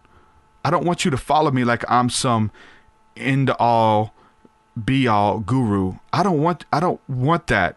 I'm saying that I'm pushing you away. Don't follow me on a pedestal. I'm with you. I'm not special. Everything that works for me, I'm freely sharing with you guys, man. I'm freely giving it. And I want you to do the same for me. My guest, a lot of people in the audience, a lot of you guys listening to this, like, you guys are the pull for my guests to come on this show. Like, I interview my friends. I interview people in my personal circle. I interview people I've looked up to and studied under that have some good things that have worked for me, that have helped me on my spiritual journey. It's about being open and authentic. All of us. There's no... You know, you got to do the research yourself. You got to do the knowledge yourself. You have to go through these tests yourself. You're not exempt because I gave you the game or told you the answers. You'll get through it a lot quicker if you apply it. You'll get through it a lot quicker. You're going to have to take the test yourself. And like the brother said, you're going to have to take a pop quiz. Maybe some months later, maybe some years later, you're going to be quizzed just to make sure you didn't forget these universal laws, this inner sanctification process that you go through. Everyone has to go through it. We're all initiated. Like, you have to go through your own experience. And that's why I believe that many of you guys are listening to me speak or me interview these people. Because you resonate with something. You see your journey in a lot of these guests. In my experience, what I've been through, and to be open about it. I don't hide anything. I talk about it all. You have nothing to say that I've hidden. Nothing offends me. Nothing scares me. So I've been through it all. You know what I'm saying? We deal with rejection. We deal with ridicule. We deal with criticism. Not just me, all of you guys. It comes with the territory. Once you build a platform of any all of these schisms are in every facet of life. It's in religion. It's in the podcasting community. It's in the spiritual community. You know, it's in when you start being authentic, there's people who are not comfortable in their own skin. You make them nervous. You make them jealous by you showing up and being okay with the person, the individual that God created you. The individual. And they're jealous of that. They want to be that. Keep shining. Keep shining your light. Keep doing your thing. Don't give up. Don't stoop to their level, because if you don't, in doing so, just walking in peace and walking in grace, the scripture says that you're going to heap hot coals upon their head, that they can't get you to stoop down to that level. Look, keep your head up, man. Tupac said it the best. You got to keep your head up, man. These rules are universal for everyone. It's hard. I know it is. I've come out of religion. I've gone back. I've come out. I've gone back. It's the pendulum effect. You believe this, you don't believe that. You believe this, you don't believe that. You're scared, there's fear. We're talking about overcoming the fear, overcoming the ego in these things. It's very natural. You're not to blame. You know what I'm saying? Like, you're this is your journey. Whatever you have to do, whatever you have to go through, even for a period of time, it's all part of the process, man. This is the hammering process. This is the sanctification process that talks about in the Bible of refining yourself into fine gold. And then you're going to be as fine gold, refined in a fire 7 times over at the end. Trust me, man. I see y'all's journeys, man. I see it. I know you guys. I fellowship with y'all. I sup with y'all. I know what you're going through. I've been there. I've been in cults. Trust me. We got friends coming out of cults left and right. It's insane, man. People, that's why you don't follow a person. I don't want you to follow me. Don't follow me. I want to encourage you. I want to equip you. I want to send you. Whatever your goal is, whatever your dream is, I urge you to follow it. I urge you to seek after it. This is coming through for me with relationship with God, relationship with the Holy Spirit, with Jesus. This is my experience, right? And I'm going to be open with that. And nothing offends me. Nothing scares me. I love people. I love spirituality. I love awakening in any facet that's coming through. I agree with what I've said on the show many times. I agree with Billy Graham, the late Billy Graham, who said that God deals with all people. I don't care if you're in Hinduism. I don't care if you're in Buddhism, Islam, whatever. I don't even care if you even heard the name of Jesus, that God has a remnant of people out there that he's dealing with, and they're spread out on the 4 corners of the earth, and they're true believers inwardly because they have this inner connection that they believe in something greater than themselves. Those aren't my words. That's the late and great Reverend Billy Graham, the greatest Christian evangelist of our time, is saying the same things that we're saying here and just reiterating, repeating. We're in good company, guys. You're under persecution, you're under threat, fear, all that kind of stuff, condemnation, damnation. You're in good company. These are the promises of the Bible. In this world you shall have tribulation, but therefore be of good cheer, for I have overcome the world. That's what Jesus said. Be of good cheer. You're going to be persecuted for righteousness' sake. You're going to be persecuted for being happy. That's weird. Why are you going to hate me for being happy? Why are you going to hate me, as someone says in the chat, for being fearless? Right? Those who fear, they're not cool with this. They want you to stoop down to their level. But I'm going to tell you, man, I've been a part of cults.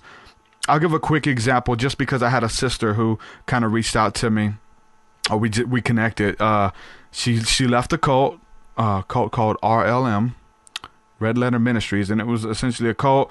And you could tell it's a cult because this is what happens. When you disagree with them or their doctrines or their belief, they kick you out, they excommunicate you, they demonize you. That comes with the territory, right? This happened to her. She questioned the leader, and they lash out at you. They tell the followers to lash out. So it's like a gang mentality. It's not like if it was just one person, it's okay. But you have relationships with people in those groups. You have relationships with those people that are in that following or that cult, whatever you want to call it, that church. Just call it a church. I don't care what you call it.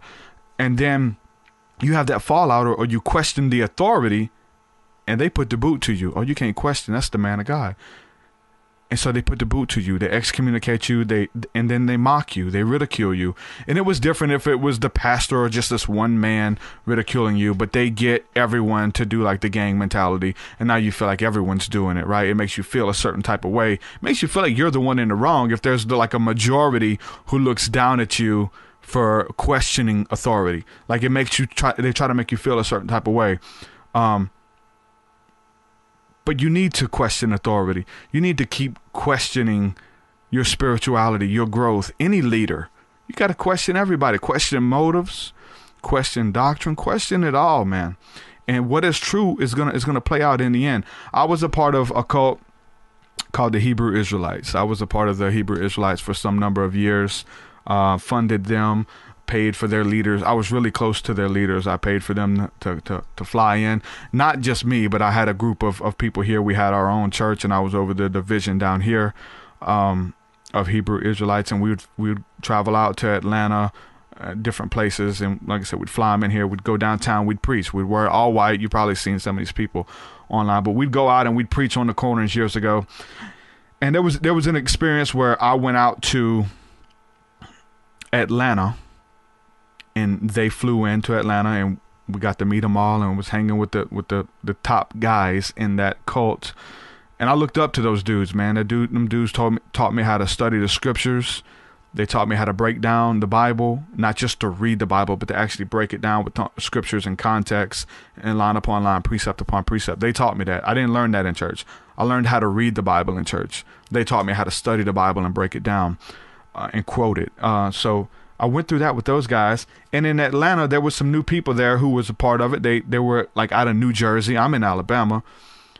They're out of New Jersey, California, and we all come together and have these meetings and go out and preach in the streets and stuff.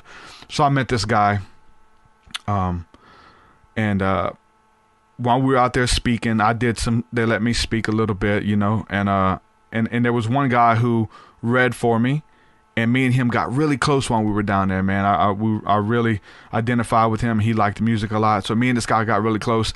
After the Atlanta trip was over, we got back home, we exchanged numbers, and me and this guy would talk every day for months. We'd talk every day. We'd have 3-way phone calls, 4-way phone calls, where everybody would call in on 3-way, and we'd all just the whole day just chopping it up in the spirit, chopping it up in the scriptures. And this guy's name was Mahar. That was his Hebrew name. And me and him got really close. Well, he wanted to start his own ministry.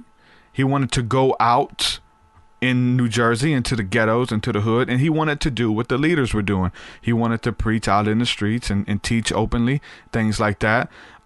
So he started doing that. He started making signs and going out there. He started doing videos, and then the leader of the Black Hebrew Israelites, or I don't know if you want to call them Black Hebrew Israelites, because these guys were more open. The leader didn't like that. He only wanted his teachings to be out there, right? He wanted to be the one doing the teaching. And you guys probably, a lot of these cults operate the same. The cult leader only wanted his teachings out there, and he would ask Mahar or anybody else to take them down. I mean, I put teachings out there years ago. They asked me to take them down, and I did, because I respected the leaders. Took those teachings down. They kind of blacklisted Mahar because Mahar felt like he was really supposed to go out there and reach his community. He was in a whole nother state, right? They blacklisted him, and they told me, Derek, I want you to cut off all communication with Mahar. We've blacklisted Mahar. Do not talk to him. And I was hurt because me and Mahar were talking daily. Like, we were really good friends, man. Really good friends. But because I followed this cult, because I followed this dude, I cut off all communication with Mahar. I blocked his number and quit talking to him because I was a part of that cult, and they asked me not to.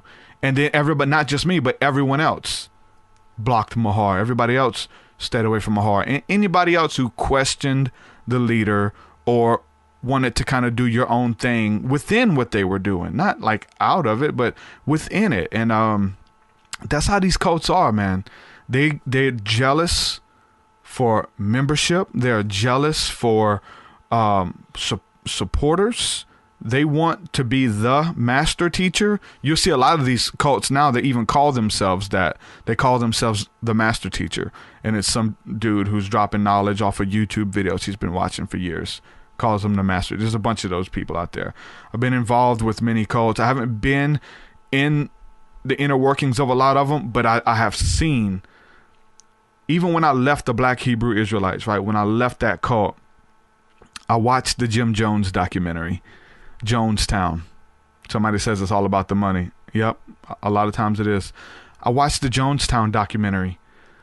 So many revelations and so many similarities to how these dudes was rolling with this Black Hebrew Israelite. They formed it into a cult. Like, it was a real deal. They got to a place where they women left their husbands and sold their possessions to come and live with these guys who bought land in Egypt, right on the outskirts of Egypt.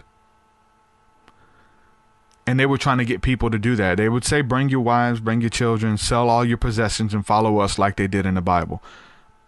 And people did it. Husbands were against it. The wives left them.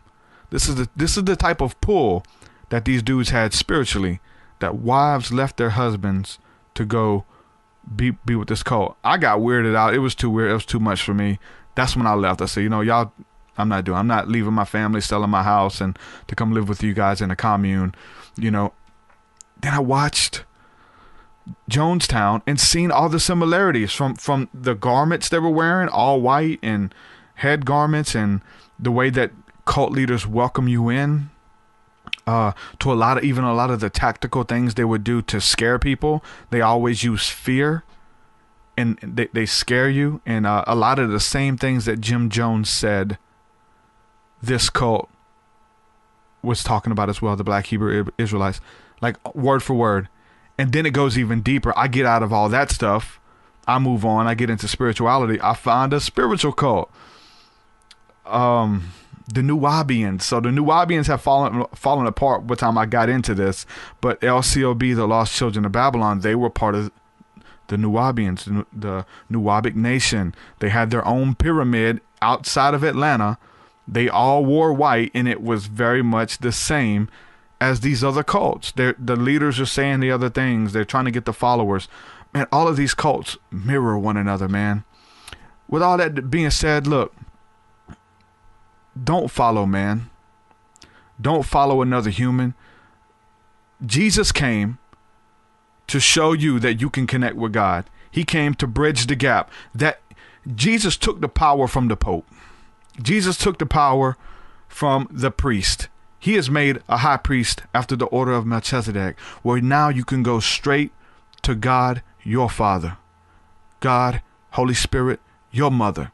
Go to these yourself. You don't need me. You don't need your pastor. You don't need the Pope, clergyman, the imam, the gurus, any of these people. You don't need them. Jesus came to bridge the gap, to show us that we can go straight to the Father now.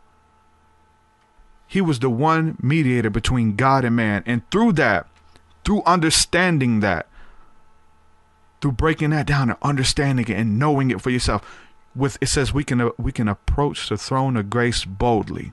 We can go straight to God ourselves in fellowship with the creator of the universe. How powerful is that? How powerful is that? And that the creator wants you to. The creator wants a relationship with you, wants to speak to you, is speaking to you, and has been speaking to you from the day you were born, marked you from the day that you were born, numbered all the hairs upon your head, and knows you inside and out. There's no secrets that you can hide from God, even though how we try to, even like Adam is a picture of us. We've tried to hide our nakedness and hide our sins and the things that we've done bad. We try to hide it from God, act like he didn't see it. Nobody else saw it. Maybe God didn't see it. We try to hide it, right? But we are to be open, man, before God. We're to be open. We can go boldly to the throne of grace, man. And this is what it's about. When you meditate, when you get still in that moment and you close your eyes and you look within, the scripture says, peace, be still and know that I am God. There is magic when that happens. When you turn everything off and you get by yourself, you can put on some music. You can put on some theta waves like the brother was saying. You could put something on, but you connect.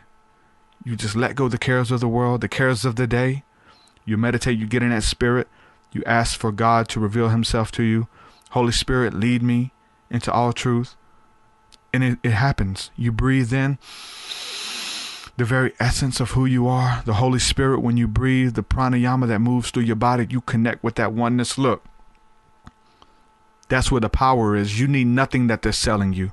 You need nothing outside of yourself. They want you to believe that you need all kind of stuff and you have to agree with dogma and blah, blah, blah, blah, blah, and all this stuff. And they want to confuse you and they want to corner the market, so to speak. You don't need anything. You don't need anything. You can go within. Jesus comes and says that the kingdom of heaven is within you. If it's without you, then you got to search for something. You can go within. The religious right hate that. They hate that we have access to that throne room. They don't like that. They'll even try to explain those scriptures away. Well, that just means that the kingdom's around you. Trust me, I heard it a million times. The kingdom is around you. That's what that word means. No, it's within. The scripture says that the Spirit of God dwelleth not in temples made by hand, but you are the temple of the Holy Spirit, and the Spirit of God dwelleth within you. Well, where do we go to sup with the Spirit? Where do we go to communicate? Do we go outside of ourselves? It's the beautiful conundrum, like he was saying. It's within and without. Be an outcast. Cast yourself out. Cast your lots above and below the supreme personality of Godhead. Om. That's what it is. It's within. It's without. It's as above, so below. It's on earth as it is in heaven. It's very deep. It's very beautiful. It's a mystical, majestic, magical dance. That's magic in itself. White magic, to really get in and know who you are, where nobody can tell you who you are. Sup with your Father. Gaze into the beauty of your Father's eyes, man. Telling you, man, nobody can take that from you. Nobody. There's nowhere that you can go where you're hidden from God. Nobody can take that from you, man. You are sealed, and it's an everlasting love. It's an everlasting covenant. Don't let nobody steal that from you. That's your peace. That's your joy. Nobody gave it to you, so they can't take it. If they gave it to you, they could take it back. Nobody gave it to you. That's your inheritance as sons and daughters of the Most High God. I'm going to say a quick prayer over you guys, man. I love you guys. Thank you for supporting my work, man. You guys are awesome. I'm going to say a quick prayer for anybody struggling, anybody going through it. I just offer a prayer. Like we said, we just got through talking about the power of prayer, the power of agreement, the power of the spoken word. You believe this and just let this prayer wash over you. God, I thank you for my beautiful friends and family here listening right now. Anybody who's struggling, anybody who's going through hardship and a hard time, anybody who's going through persecution and accusation. It's just like the devil, right? The accuser of the brethren is the name of the enemy, the negative force in the universe, the accuser of the brethren. Anybody who's accused my friends right now, God, I thank you, Lord, that you said in your word, you said that no weapon formed against us shall prosper, that the weapon shall be formed, but it shall not prosper. You said that any tongue that rises up against us, your children, in judgment, that you would condemn it. Father, I ask you to condemn those words right now. Where those words have kind of done damage to the body, the etheric body, to the mind right now, any cords, right now, we sever those ties right now. In the mighty name of Jesus, God, I thank you for peace and your presence, God, that moves. That's our inheritance right now. Right now, loose, loose, loose. There's a new peace, a new fire, a new fervor, and a new hunger right now, God. Jesus' mighty name. Bless them. Keep them, God. Keep them safe, God. Keep their hearts away from wickedness. Keep their minds pure, hands clean, heart pure. God, I thank you for that. In Jesus' name, amen. Thank you guys for supporting me, man. I couldn't do this without you. If you want to support my work on Patreon and keep me doing this music, podcast, all of that stuff to continue to come, please check out my Patreon page, patreon.com/TruthSeekah. You get access to so much stuff. Like I said, you get my full discography. My new album just came out. You get over 10 albums.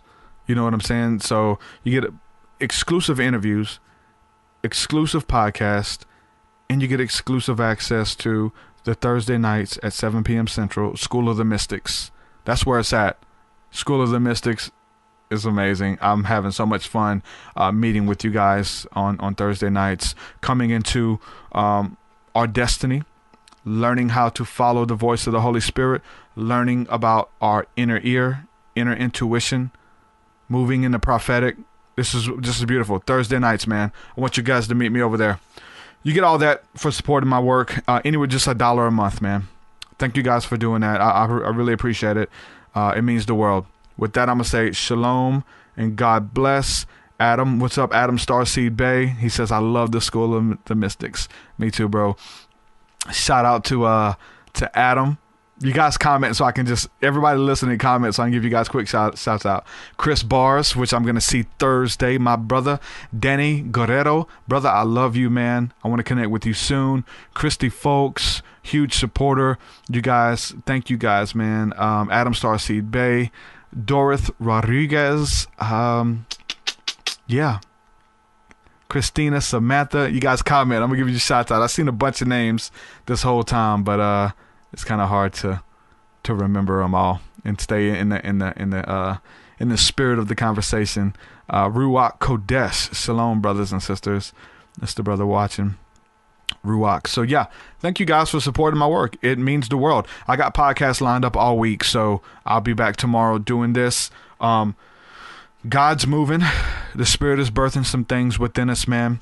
With persecution, with adversity, man. If we if we don't let Him steal our joy, man, there's some beautiful things that happen in the Spirit. So I've got some beautiful things that are happening. The birth of my new album is coming out this Friday. If you're watching this live, if you're not listening to this live, it's already out. Go pick it up.